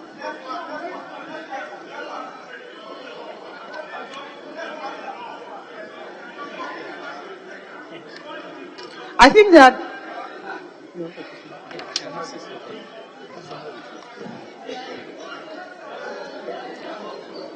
yes, I think the Honorable Ayinde also raised the issue about the figures, and because he has on his sheet a figure of 15,000 plus who were challenged as minors. If you look on that sheet, you will find that 32,762 people were successfully challenged during the registration process under the DRLC.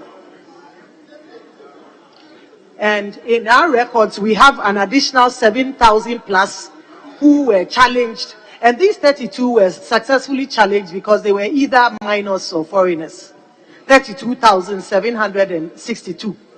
They were successfully challenged during the registration. and during the district registration review committee sittings, they were challenged because they were either minors or foreigners. But apart from that, we also have an additional 7,000 persons who were challenged as part of our adjudication process because we could not identify, they could not be identified for identification purposes.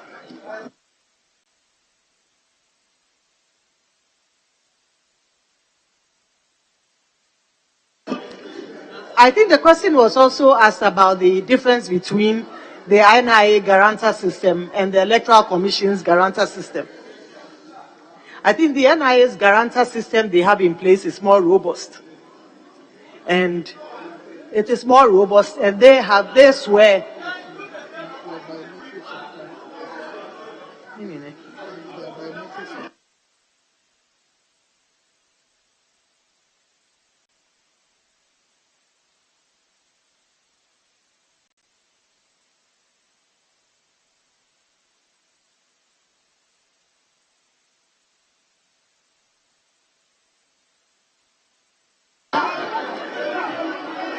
Hello.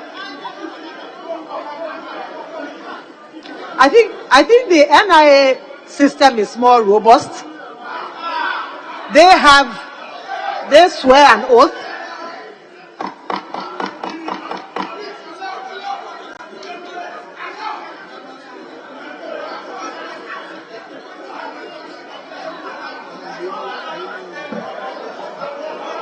Honorable members, please, you have asked questions. She is answering the questions. You may disagree with her, but please listen to her. Later on, we can take that on. Let's listen to her answers first. Please go on. Yeah. I think that the NIA guarantor system is more robust because they have persons who come through swearing an oath, whilst we don't. Secondly, I think that those who serve as guarantors have their details attached to the registrant's application. Those who serve as guarantors have their details attached to a person's application, and we don't. And then thirdly, there's evidence that more people have registered for the Ghana card. More people have the Ghana card.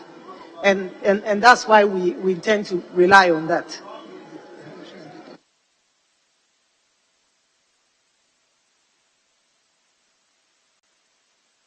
And then there was a question on data sharing as well. We are not, as we speak, we are not doing data sharing. There's no sharing of data between the NIA and, automatic sharing of data between the NIA and the EC. However, we have the ability to, expunge persons on our register and forward it to the NIA for verification. But we do not have an automatic, data sharing facility existing between our two organizations. However, we can expunge, we can draw up a list of persons and send that to the NIA for them to verify. That facility exists, but we don't have an automatic data sharing facility with them.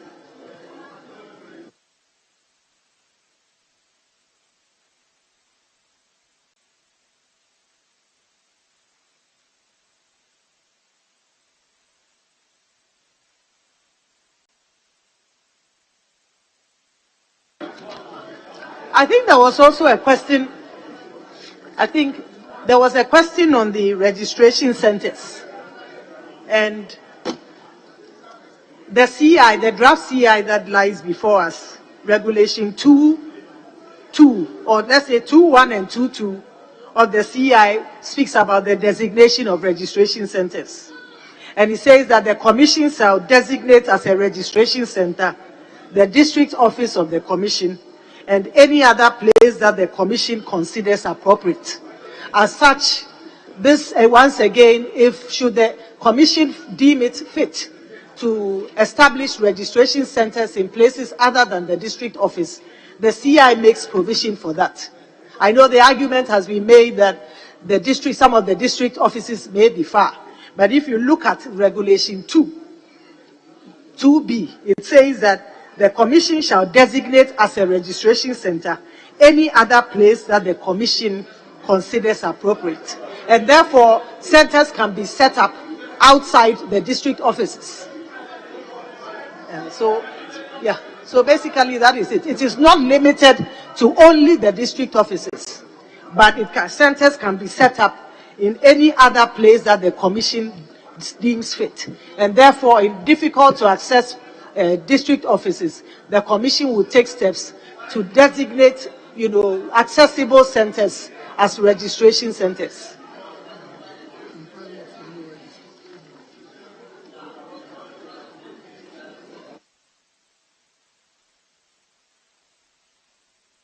I think there was also a question on whether the EC is going to be compiling a new register.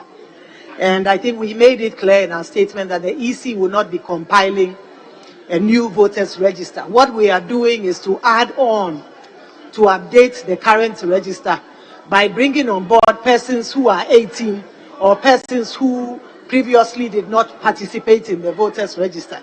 And so we are not going to be compiling a new register. We are merely updating and adding on by making available opportunities for persons who have turned 18 or persons who are not previously registered to come on board the register should they deem fit.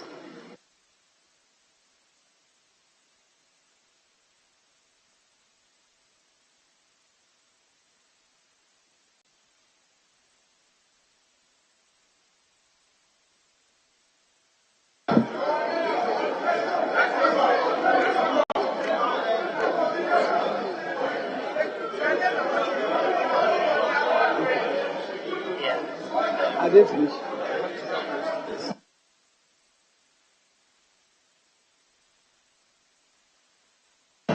Honourable members, let's now listen to the Executive Secretary, National Identification Authority.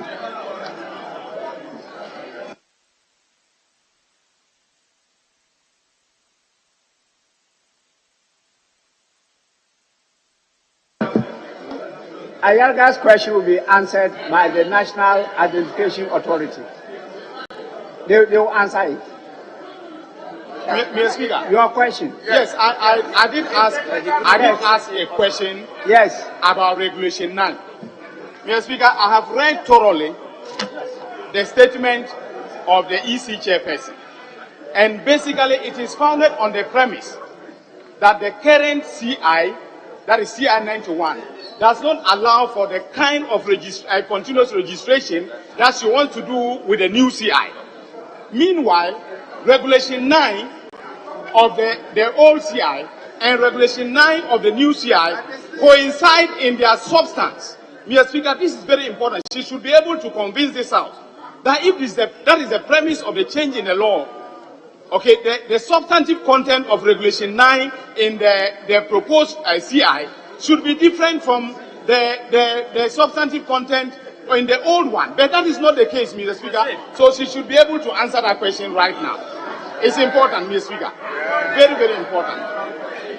No, it's okay. Yes, easy. Just respond to this issue.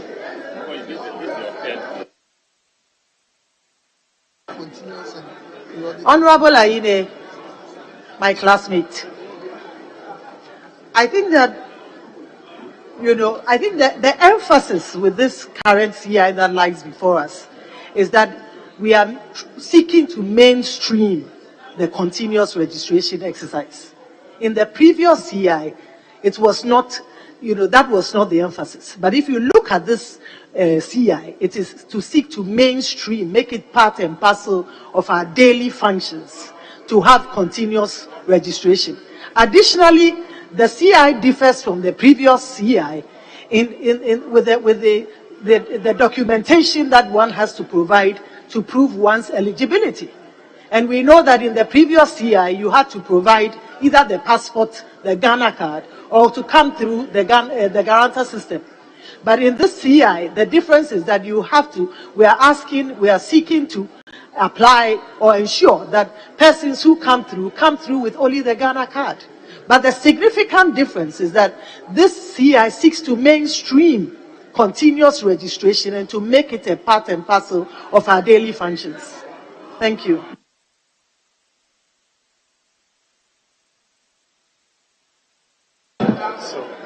Yes, Executive Secretary, National Identification Authority.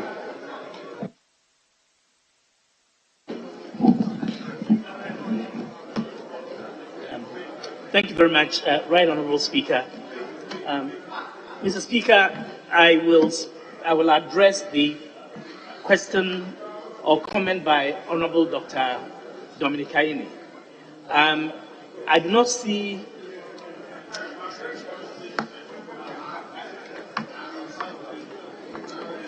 I do not see what aspects of NIA's presentation leads to the conclusion that 3.7 million Ghanaians would not be able to vote if, for example, they wanted to do so today. There's nothing I have said. There's nothing in the data that we provided that would lead anyone to that conclusion, if I could be aided, but certainly not from the presentation I made.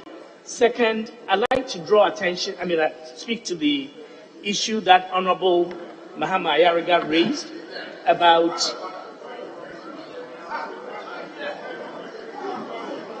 should I? Yes, there's a point of correction. Because the Chief Executive Officer of the NIA mentioned me with respect to certain figures.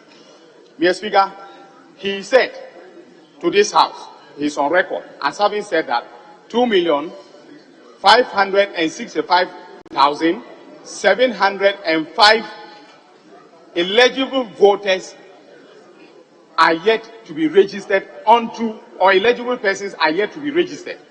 Is that correct or not? Is that correct or not? Yes. That's 2,565,705 persons eligible to be registered by your entity are yet to be registered. Is that correct? Mr. Chairman. No, it's from your own slides. Please. It's from your own slides. No. Honorable, he came on point of order. Yes, leader, let me hear you. I'll come back. Mr. Chairman, with the greatest respect, we are in a committee of the whole, and our orders provide, with the greatest respect, in Order 200, that in committees, the standing orders of the House shall be observed so far as may be applicable. Mr. Speaker, we are not here for cross-examination. You ask a question, the person is answering, then you interject to cross-examine. It is not permitted under our rules. With the greatest respect. Please, but I'm saying that. So let us structure the responses and the questions. That's the point I'm making. You don't just interject and be cross-examining him. Please, I believe that adequate space. Are you okay? I believe adequate space will be created so that if you want to ask a follow-up question, it could be granted. But the interjection is what I'm worried about.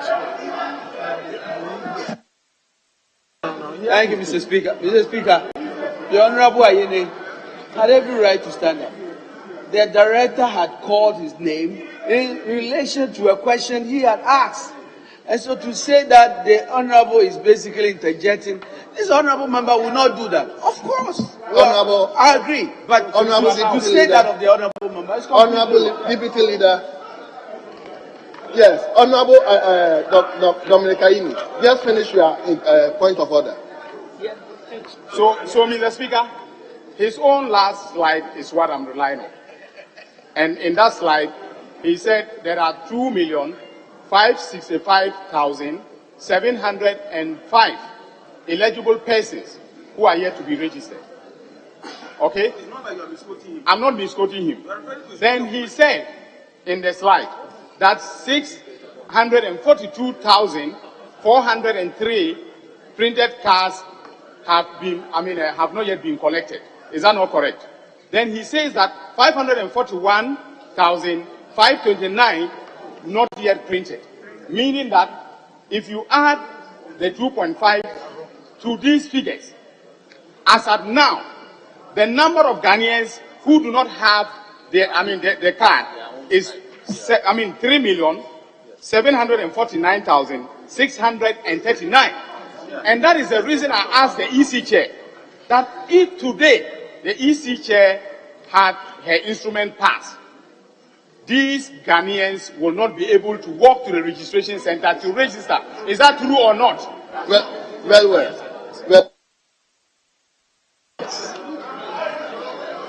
Yes.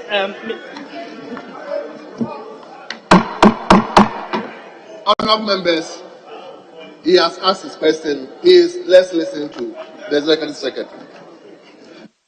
Thank you very much, Mr. Speaker. Mr. Speaker, it is true that I said that the number of Ghanaians aged 15 years and above, please, 15 years and above, who are yet to be registered is 2,565,705. It is also true that I said that the number of cards printed but not yet collected is 642,403. And finally, it is true that I said that the number of cards not yet printed is 541,529.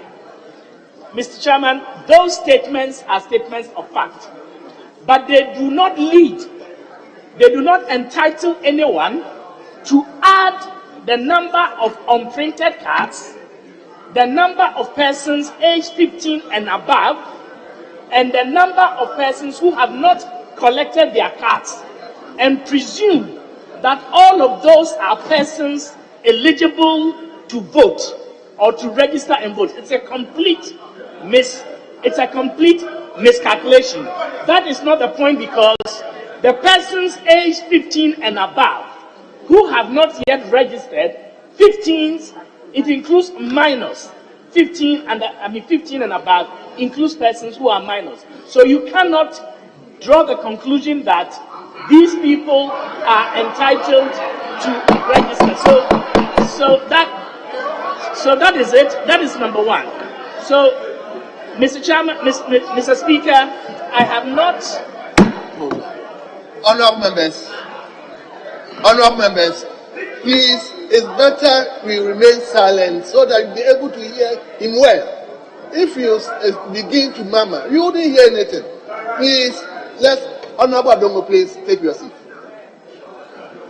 Take your seat. You take your seat. Let him finish answering the question. Take your seat. Yes. Second, Mr. Speaker, second, the number of cards not yet printed, I have given the assurance to this Honourable House that given the resources, we will be able to print those cards in 11 days. And I've also, Mr. Speaker, as I sit here, I've received notification from the Honourable Deputy Minister for Finance, Honourable Abina Osei Asari, that the 20 million that was outstanding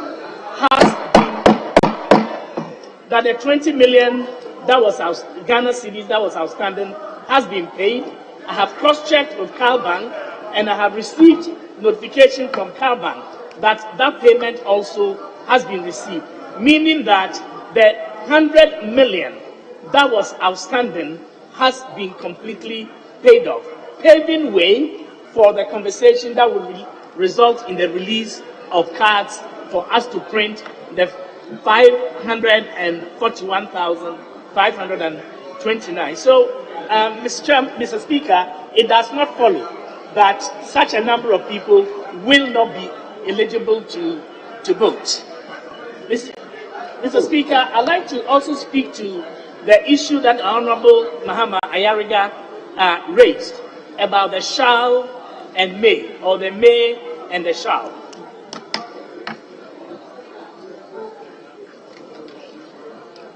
Mr. Speaker,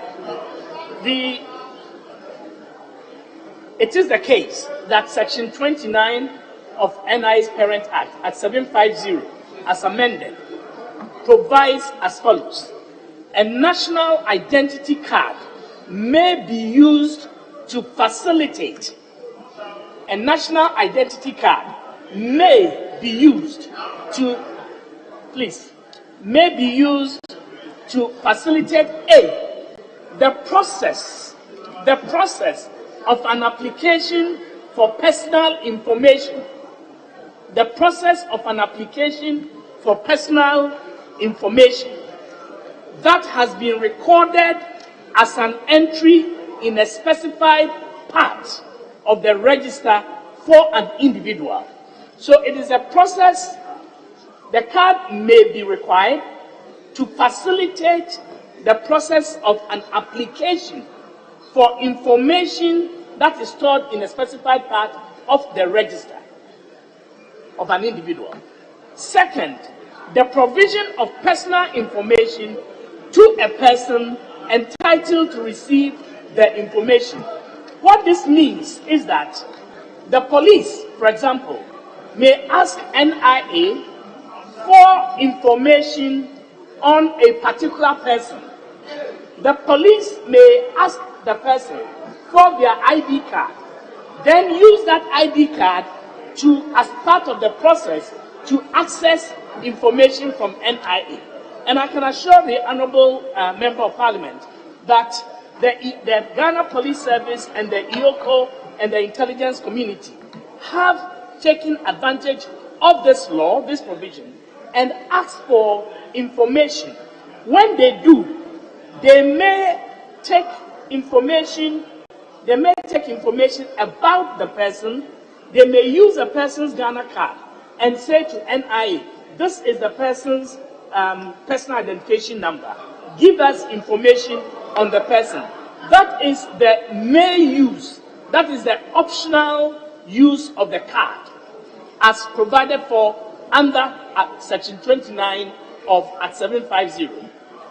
When you come to LI 2111, Regulation 7 of LI 2111, what it provides is that a national identity card issued to an individual shall be used for the following transactions where identification is required. The emphasis there, Mr. Speaker, is where identification is required. So whenever you must engage in a transaction where your identification is required to be proven, then the Ghana card shall be required. That is the provision of LI 2111 passed by this Honourable House in 2012. And Mr. Speaker, there are two separate and distinct things. One is for the establishment of the identity of a person. The other is for requesting for information stored in a person. So for verification purposes, for example, a person may request for information using the Ghana card. But when it comes to identification of a person, then the Ghana card shall be required. Mr. Speaker, that is my understanding of the distinction between the two provisions. I think there was finally a question about evidence of. Honorable Dafiam, about you've never had the opportunity. You already spoken. You've spoken. I'll give you the opportunity. You sit down. Let him continue the answering. Okay. Mr. Speaker, there was also a question about the difference between NIA's guarantor system and Electoral Commission's guarantor system. As a chairperson of the chairman of the EC has indicated, ours is a more rigorous system. It requires that the person making the oath, guaranteeing for another person, does so before a commissioner for oaths. It was for that reason that the Chief Justice of the Republic trained over 1,300 commissioners for oaths, whom we deployed at every registration center, so that every person vouching does so before a commissioner for oaths. It enables the trust element to be established. It enables track and tracing. And if you perjure yourself, the consequences are clear. Finally, because of the vouching system, the person who is vouching must have the Ghana card already. And therefore, the Ghana bank of the person vouching is tied to the person for whom he or she, however, they are troubled, and can always make a false vouching that someone is a Ghanaian when the person in the EC system, the vouching person, it is not done by a specified set of persons. In the NIA system, it is one relative who already has a Ghana card, or two persons qualified by law through the governing board of NIA. And again, those two persons qualified by a certain elevated criteria must also have had their Ghana cards. In the EC system, that is not the arrangement. So that is why the chairman of the EC said the NIA system is more robust and it allows for this tracking and tracing, which can lead to the prosecution of persons who have falsely vouched for the identities of other persons. And the final person I want to speak to is from Honorable Anodompre, who asks whether NIA can print the cards within 11 days if given the funds. I think I've answered it loud and clear. Yes, we can. Thank you very much, Mr. Speaker. Well. I think there were some questions to the finance minister.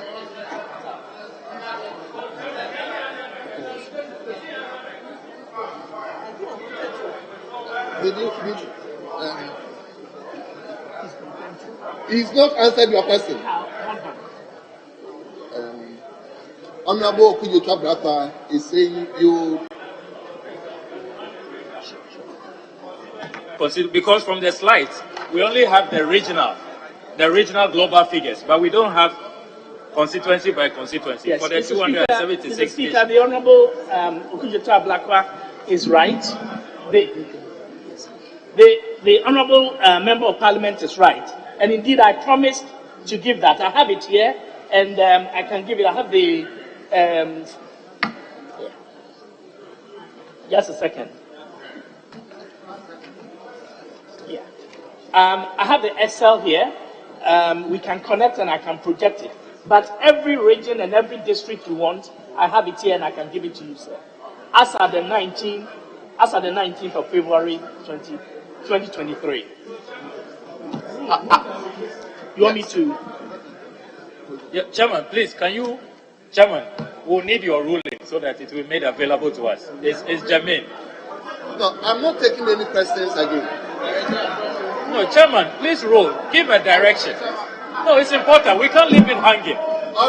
Let's resolve this. Honorable Damfiamapo, you were signaling that time. I'm not taking any question. No. Let's one thing. You were signaling me time, isn't it? It's very important. You were signaling me. Yes, so you can rule that a copy will be made available for members. That's all. Rule that members can get copies of the report that has been requested. That will be made available to members. We want your ruling that it will be made available to members of the Excel. Yes. Yes, he's saying members can get copies. So, This is very important. Mr. Chairman, I just heard the Chief Executive Officer of the NIA interpret Regulation 7, Sub-Regulation E of LI 211. Honorable Dafiamako, I've not given you the opportunity. The interpretation, Mr. Speaker, that is your understanding, Mr. Speaker, and that is his understanding. No, I want to ask him a question. And the question is this: that if you interpret the law the way you have done, then over 2 million cards that you have not given to Ghanaians, can you expect those people a mandatory use of the card that you have not issued to them? You have not issued the card to the people. Can it be expected that the 2.something million people, there will be a mandatory requirement for them to use the card, as you have interpreted in the law? So the law says issue cards. Issued. That is why the emphasis is. So stop misreading the law. Stop that. That the copies be made available today. That the copies be available today to members.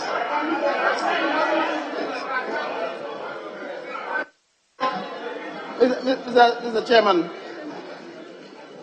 the deputy leader is insisting that the information given by the NIA should be availed now. I think that is impracticable. That is impracticable. In any event, as I keep saying, the rules of the House apply even in plenary. And the rules provide, again, Rule 67, 1H. A question shall not be asked, the answer to which is readily available in official publication. Let's quote him from his official publication.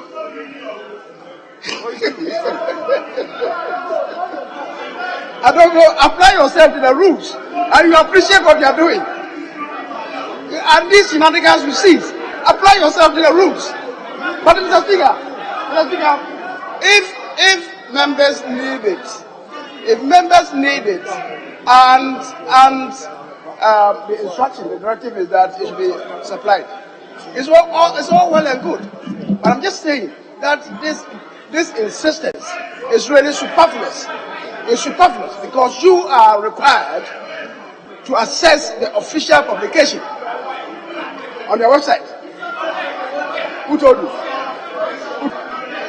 Your phone is limited. Your phone is limited. Your phone is limited.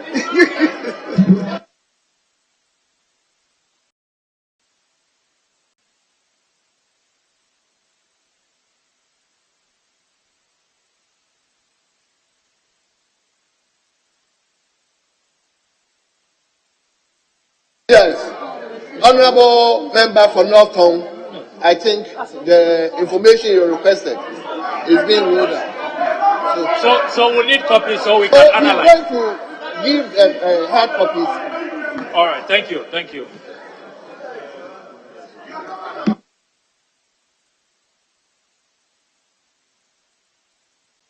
Honourable members, I think some of the questions were directed to the finance minister. So you give me the opportunity to also. Honourable members, Echampon, take your seat, please. Honourable Echampon, take your seat. Oh.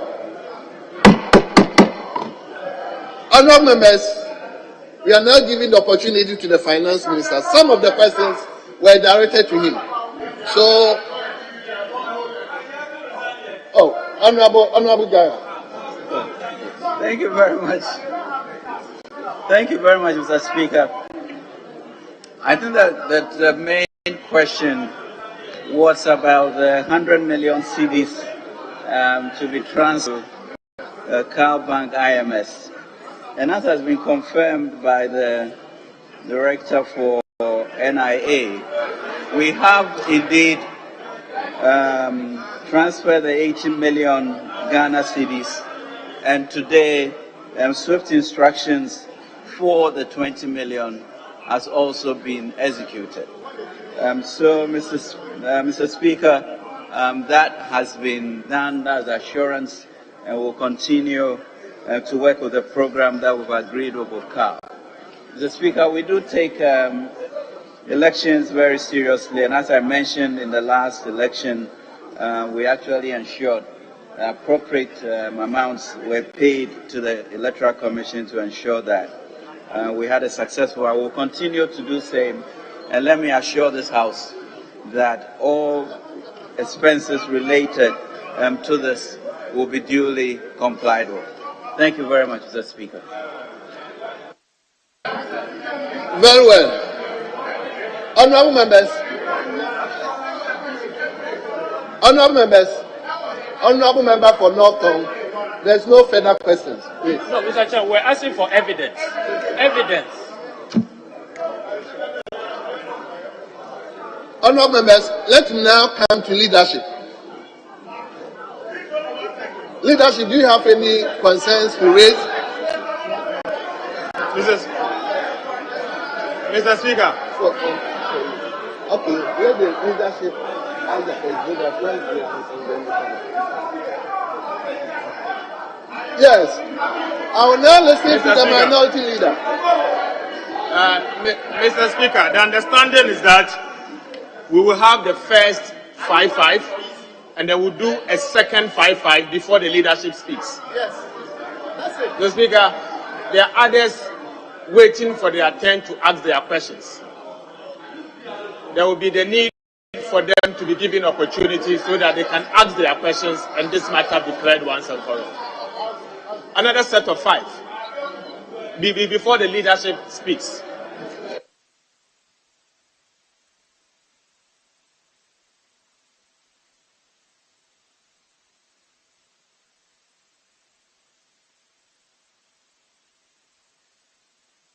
Very well. Very well. Then I don't have your list. Minority, your list. I have the majority, I don't have the minority.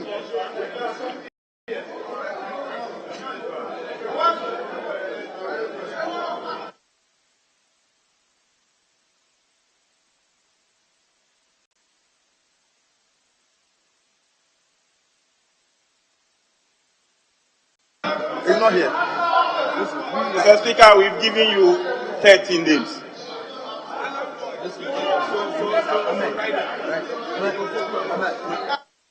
It's here. Honourable members. Honourable members. Honourable members. It appears time is fast spent. Will you listen to me? Honourable members, will you listen to me?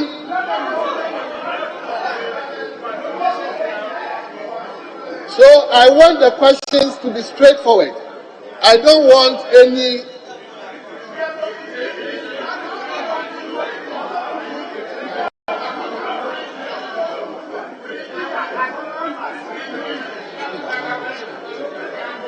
So Honourable Eric Opoku, you can begin.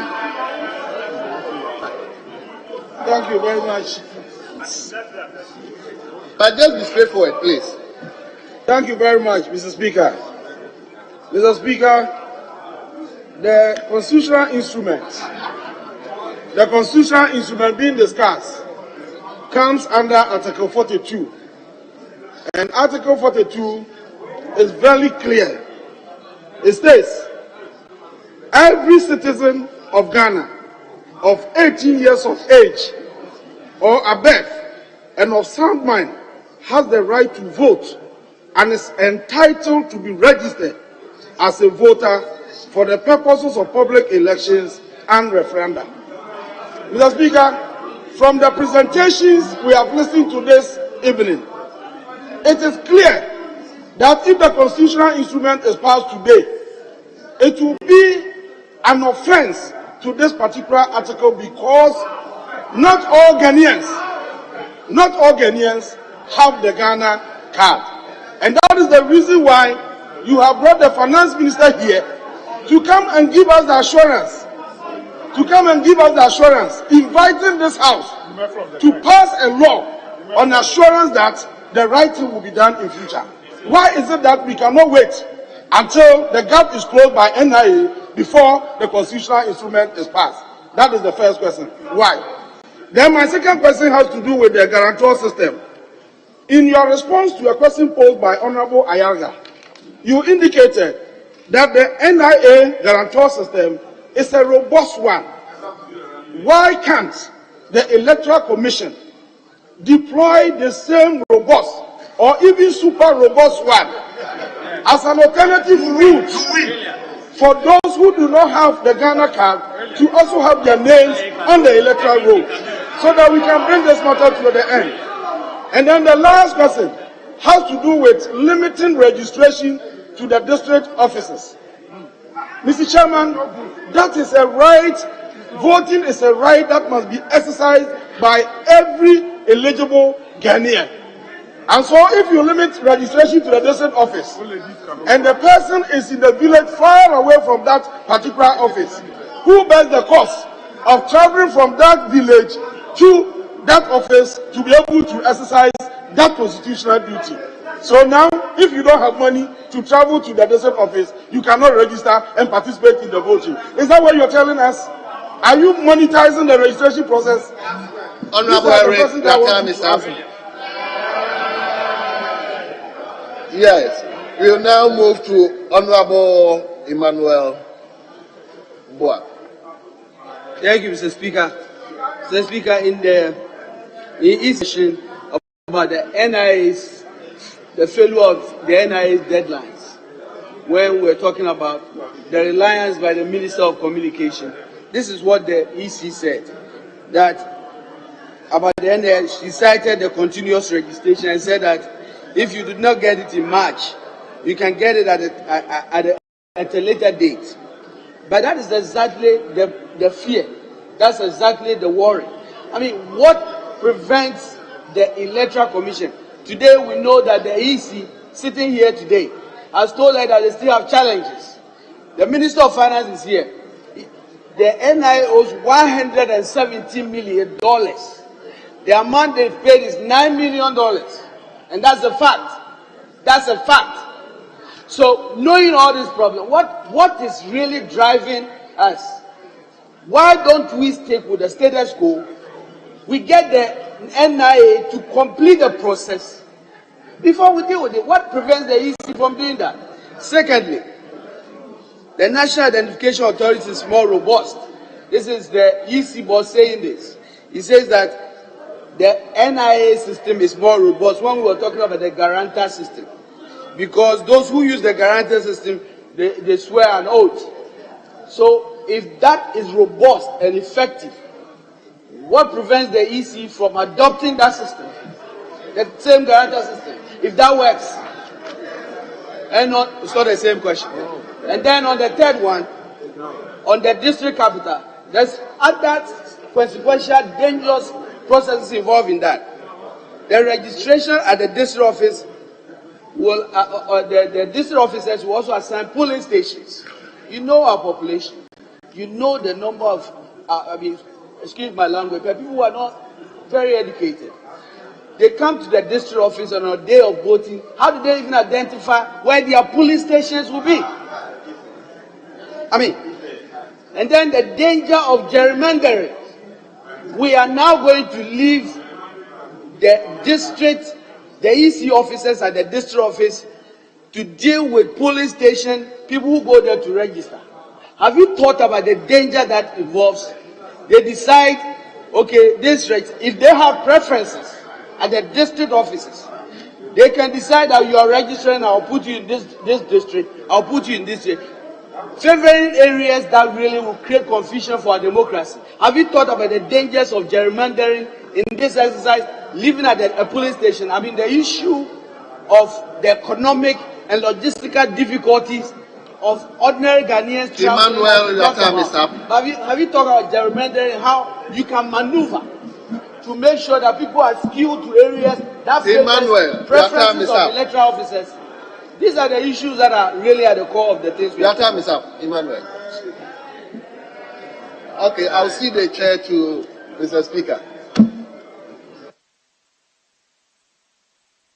So now it's Adrian Bauer. Your turn.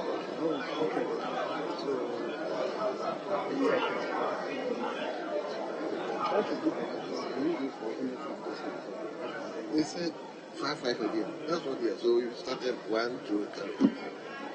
So this is the third one. So then when you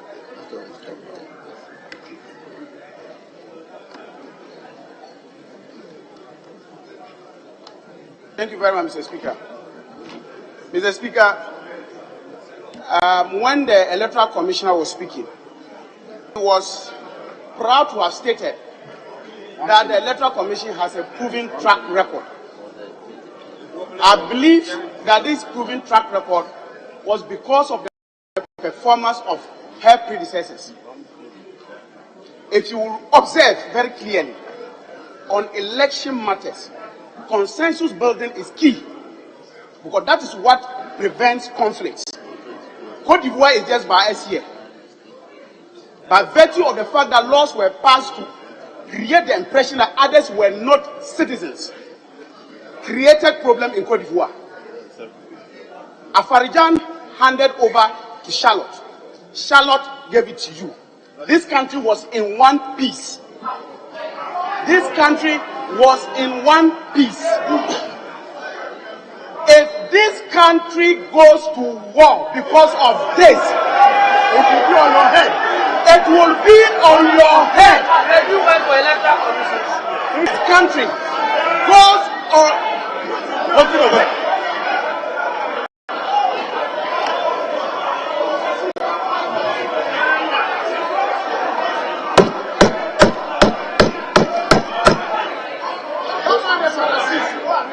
Mr. Speaker,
Honorable members, please.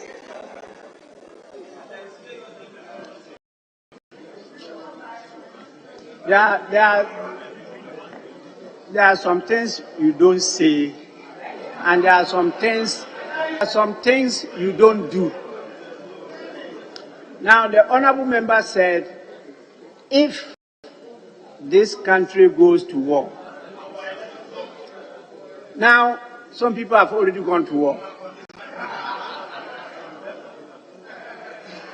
I don't want to mention your name, but you are already up, and your hands and your statements, if they were on the mic, you have gone to war already. Please, Honorable Edward Bauer, it is something that should not be said. So I will, because this is televised live, and we should be careful that what we say don't incite disorder. At the same time, I will also talk to you, Honorable K.T. Hammond, Senior Prefect, that as a Senior Prefect, I expect you not to react the way you are reacting. Please, you see.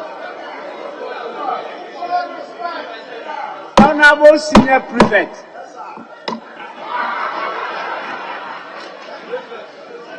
all your fingers are still in my mouth. I can buy them. So please, you must behave, or else. The Honorable Deputy Minister for Finance objected to what he said, but he did not act in similar manner. But I heard what she was also saying. Anyway, just kindly withdraw that and then go on with the point. You were making a very good point. I was noting it down. So go ahead, but withdraw that statement about going to war. It is a prayer of everybody in Ghana here that this country will not go to war. Mr. Speaker. Let's continue to pray that way. Mr. Speaker. In a condition so. I just, I'm a science student.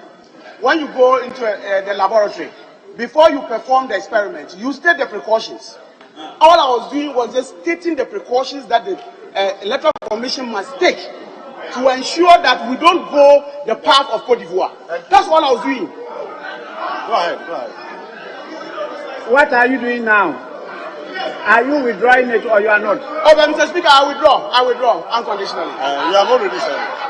Where's it? It's okay. Sit down.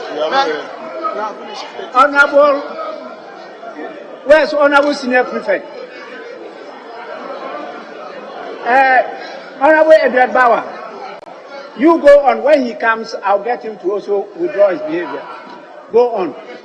Mr. Speaker, I will continue by indicating that there's an example that the EC can learn from. You recall in 2006 when the People's Representation, when ROPAL was passed. You recall that because of the protestation on the streets of Ghana, even though it became law and even the president assented to it, the Electoral Commission was cautious in implementing it because they knew that they needed the full cooperation of all the key players to be able to implement it. My appeal, again, to the Electoral Commissioner is that know that we want this country in one piece. That's all I can say. It's not a question.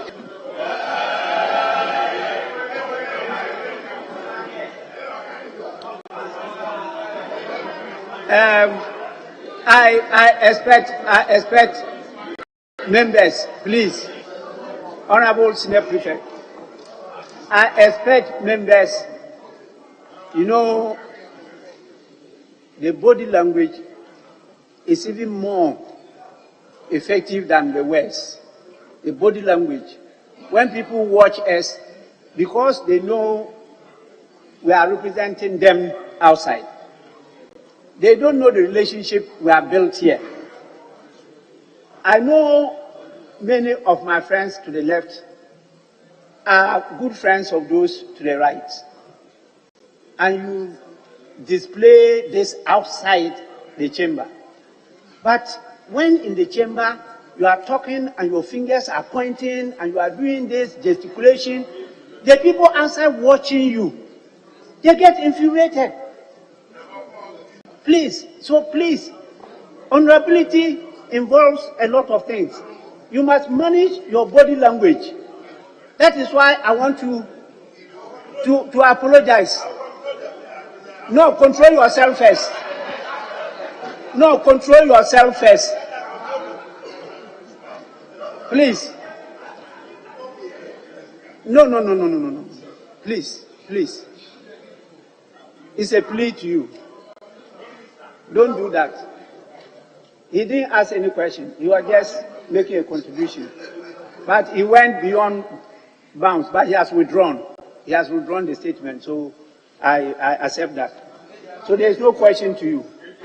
Can we go to Honorable Isaac Adongo? Thank you very much, Right Honorable Speaker. Mr. Speaker, the Finance Minister has given us assurances, but we've gone past assurances now. The biggest problem in the room is the NIA. Go and fix NIA as a condition precedent to any conversation on CR. It's as simple as that. But I want to refer the Electoral Commissioner to her own CI 91, particularly page 24, there's a schedule from 1 that she uses for guarantors. And inbuilt in that is the oath system that she describes with the NIA as the robust. I'm surprised that she's not even taking care to look at her own document. And I want to read the oath under it. Mr. Speaker, he says, I solemnly swear or affirm that I know Mr., Mrs., and Mrs. is qualified to register as a voter at the above named registration center. I solemnly swear or affirm that I know that person is qualified to register as a voter at the above named registration center, and should it come to be false, I will bear the consequences. Thank you. This is an oath. And for you, the EC to be now praising somebody else using the same method as a means of getting another thing done for you is unbelievable. Please take your time and read your CI before you mess us up. Mr. Speaker, I am surprised that the NIA has been telling us the number of people unregistered from age 15 and above. But the issue we are dealing with is 18 and above. Why have you, up to this point, not told us how many 18 and above you are supposed to register? And how many are outstanding? But you are busy telling us 15 years, 16 years, and 17. Mr. Speaker, I also remember that the EC board said that if one ineligible voter enters the register, that is bad enough. I want to remind all of us that even Jesus Christ, when he was selecting his disciples, Judas Iscariot still slipped through. And that it is not possible under the sun, not even the United States of America, would develop 100% free, foolproof register. Please work with what you have. We spent $1 billion already. We are not ready under this mess and the difficulties that we have to spend another penny to put up a new register. Please spare us and deal with the problems that we have. Thank you very much.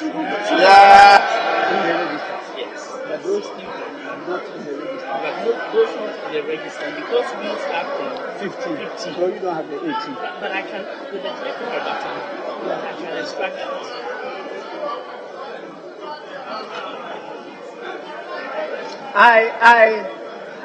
I was keenly listening to Honorable Isaac Adongo, and then he was quoting from the Bible. I was wondering where it was coming from, because I know he's always against people quoting from the Bible. I'll pay royalties to the finance minister. Well, the last from the left is coming from Honorable Cletus Avoka.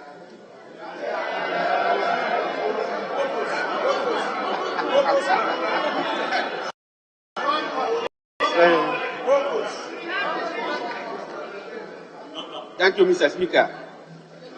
Mr. Speaker, is the issue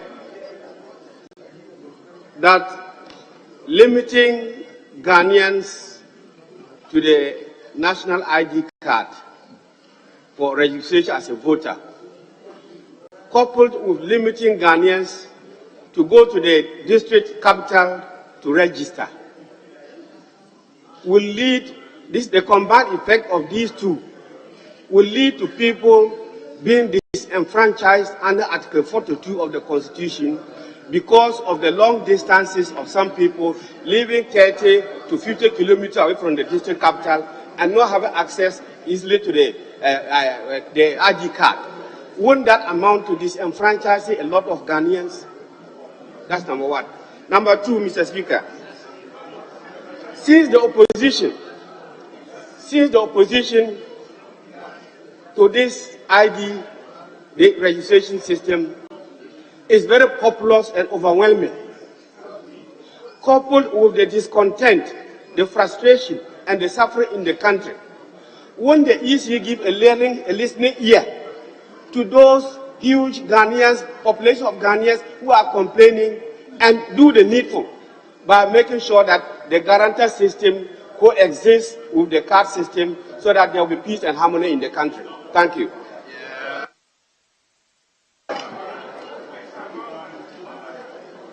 Well, as you all know, he was my former colleague. The three wise men, he was one of them. So he has asked very serious 2 questions bordering on law. Yes, we will now go to the right, and we'll start with Honorable Osei Nyaku. Thank you, Mr. Speaker. I want to ask the EC chair if it is true that the Ghana card will be used to vote in 2024. That's the first one. The second question is, Mr. Speaker, I want to find out from the EC chair if the EC is going to compile a new register for the 2024 election. That's 2 questions. I want to find out from the EC chair, Mr. Speaker, from her presentation. He said the continuous registration by using the Ghana card is going to save this country some huge sums of amount. I want to find out if she will be able to give an indicative numbers, the cost, the amount of money or figures that this country is going to save. Last one, I want to find out from the EC if he has any plans of creating additional constituency, and if not to, we should explain to the people of Ghana. Thank you. Honorable Dan Bochwe. Honorable Dan Bochwe. Thank you, Honorable Speaker. Honorable Speaker, I've heard of a new register. And the chairperson of the Electoral Commission confirmed that all the registered voters in the current register 2020, which they recently compiled in the 2020 elections, will have people who did not use Ghana card to register. Will some of these people have to go and use Ghana card again to re-register? Or all those 70 million plus registered voters remain valid registered voters in the country?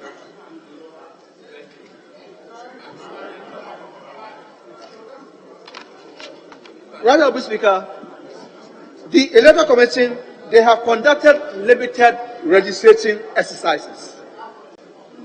When they do conduct limited registration exercises, do they conduct limited registration exercises at polling stations? Is that what they have been doing? All polling stations. Thank you.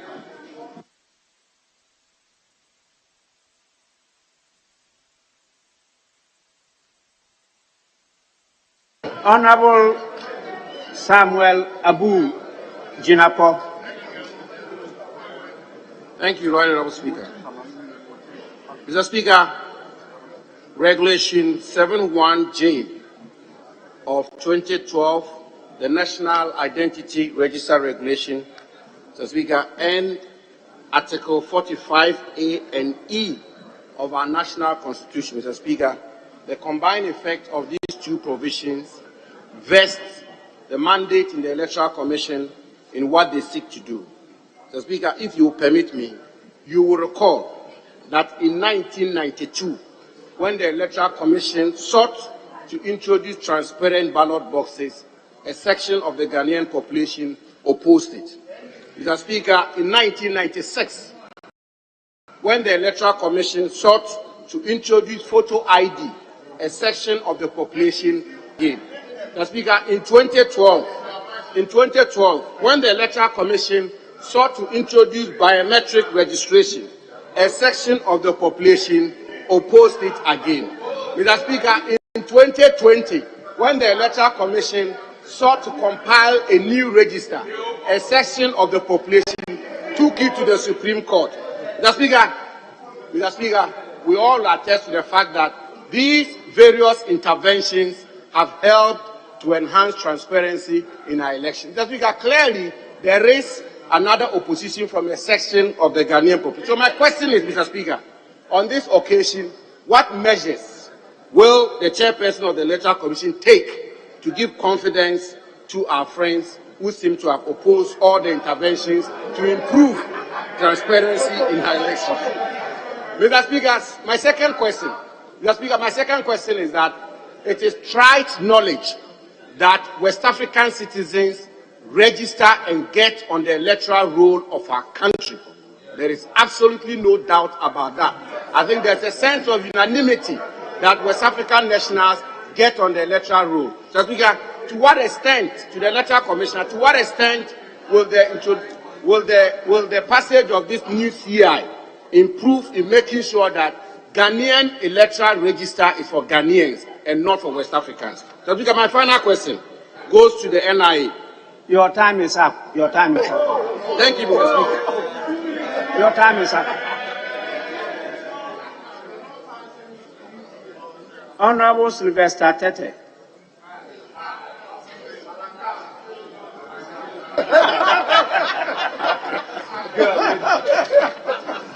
Thank you, Mr. Speaker.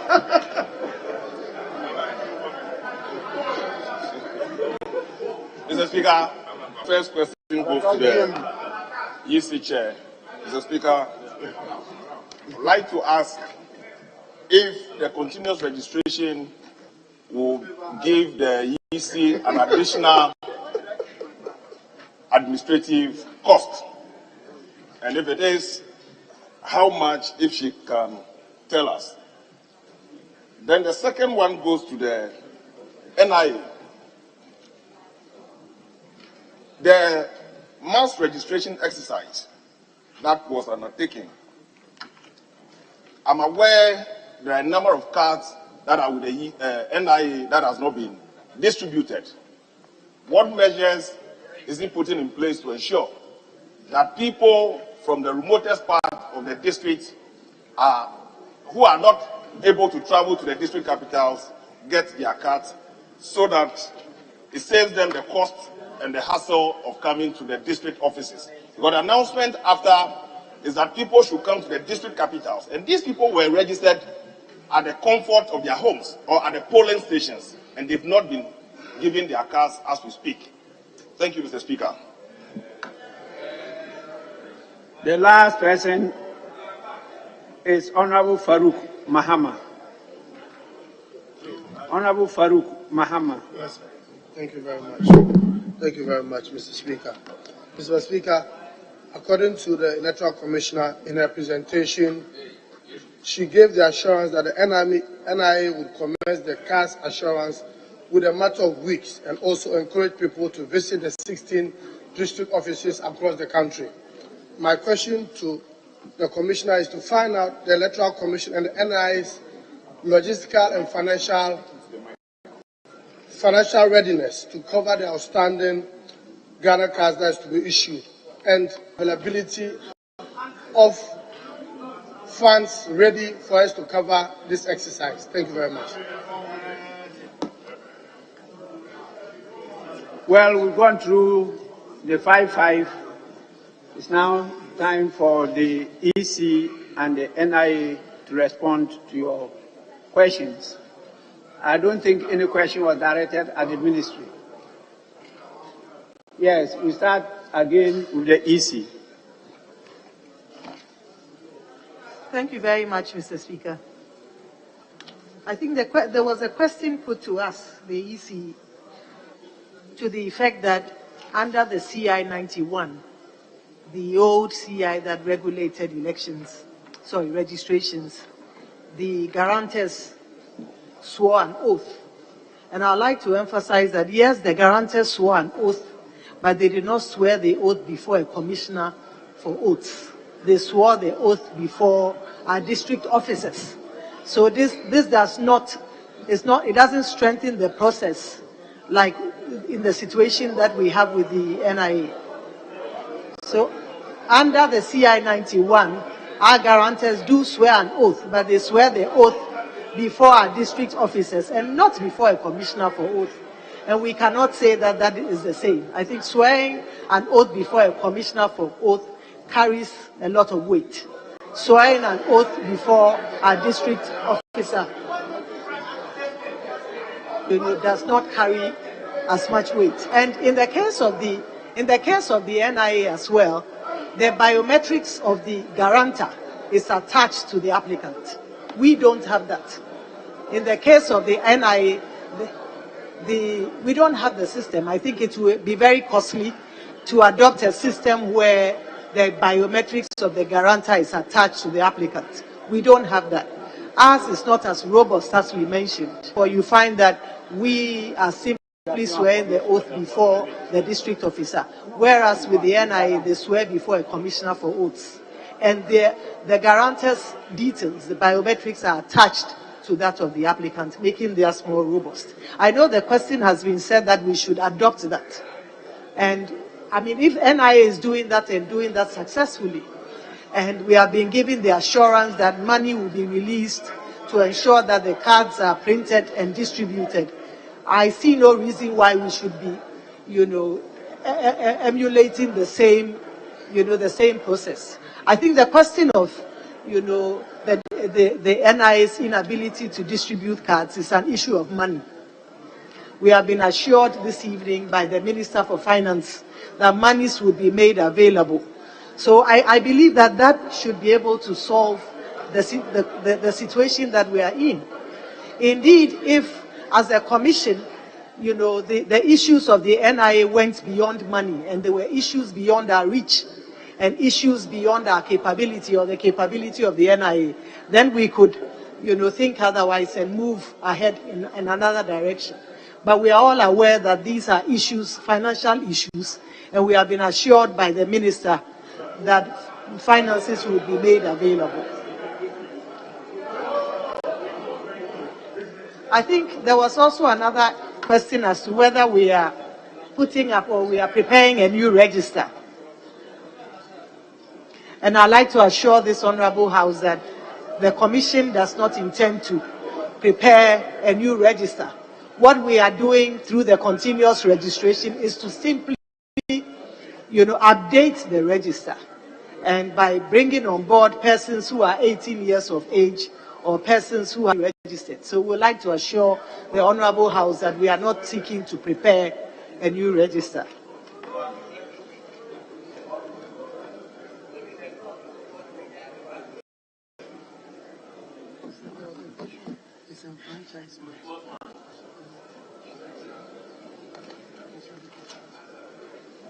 I think there was a question about the steps we would take to convince, the minority as to the, the credibility of, this policy, or as to the effectiveness and efficiency of this policy. I think this policy of eliminating the guarantor system and using the Ghana card would ensure the integrity and credibility of our register. We are all aware that many minors, and foreigners use the door of the guarantor to come onto our system. Therefore, by eliminating the guarantor system, we'll be ridding our minors of our register, By eliminating the guarantor system, we'll be ridding our register of minors and foreigners. And it would ensure the integrity of the register and ultimately ensure the credibility of our elections.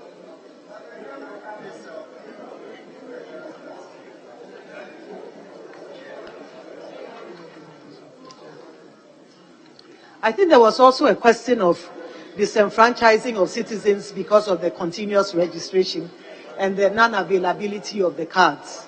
We do recognize that as we speak,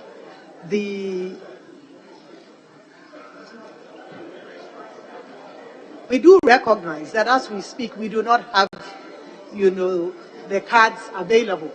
The NIA has however assured us that they have 3.5 million cards in a bonded warehouse in Ghana, and that with funds they would be able to access those cards.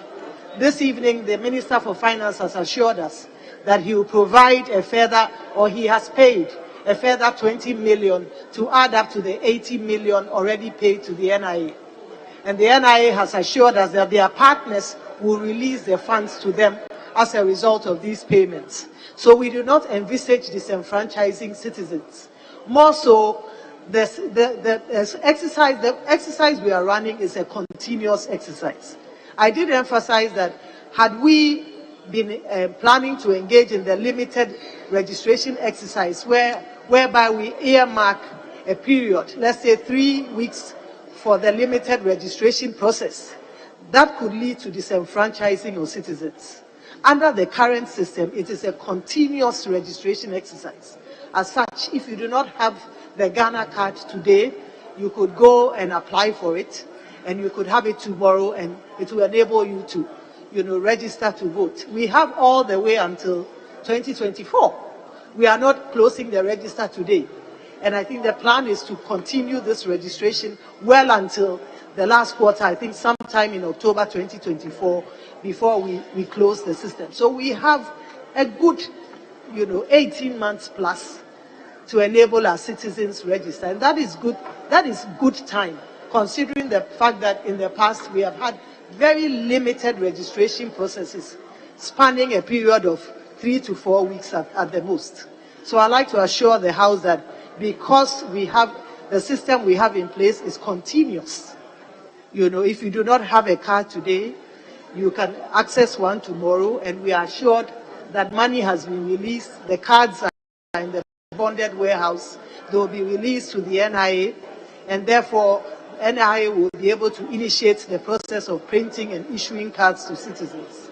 This way, accesses the NIA card can simply walk into the EC's office and to register to vote.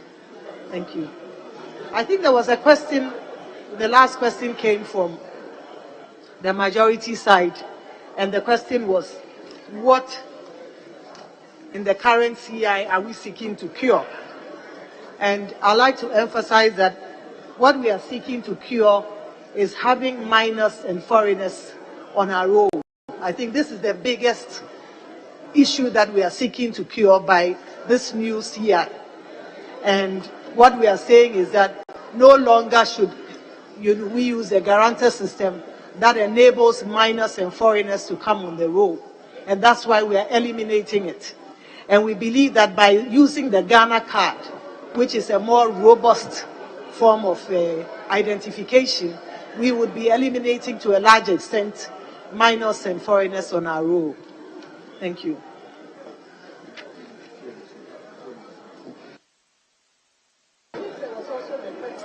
I'm sorry, I think there was also the question about the registration taking place at our district offices. And the question was that by so doing, people would not be able to identify their polling stations and so on. But in 2020, if you recall, we did hold registration in the district offices. We held registration in all our district offices nationwide for vulnerable groups. And by vulnerable groups, I'm referring to pregnant women, persons with disability, and persons who were 60 years and above. And they were registered at the district offices. A facility was made available for them to register at the district office. And they were registered at the polling station. What happens is that the officer would seek to know where a person resides and will situate that person in the closest polling station near the person's residence. So it has happened before. And in past limited registration exercises, it was not done at the polling station level. It was done on electoral area basis and was also done at the district offices of the Electoral Commission, and nobody was misplaced. So we are confident that nobody will be misplaced if we do it at the district offices. Additionally, the law says that the EC may designate other centers. And so we've emphasized that where the district offices are difficult to reach, we will designate other centers which are closer to the people to enable them, go there to go and register to vote. Thank you.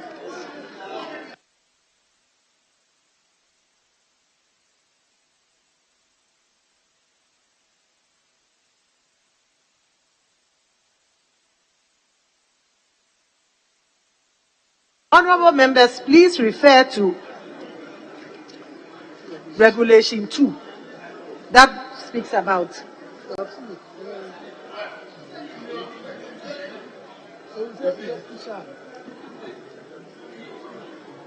Honorable members, please refer to Regulation 2 of the new CI. It talks about designation of registration centers. 2.1b. 2.1b. It says that the Commission shall designate as a registration center a district office of the Commission and any other place that the Commission considers appropriate. And therefore, where we have difficulty, where there is difficulty in reaching a district office, the Commission, in its own interest, because it is in our interest to ensure that every eligible voter is on the roll, will designate centers that are easily accessible to the citizenry. Thank you.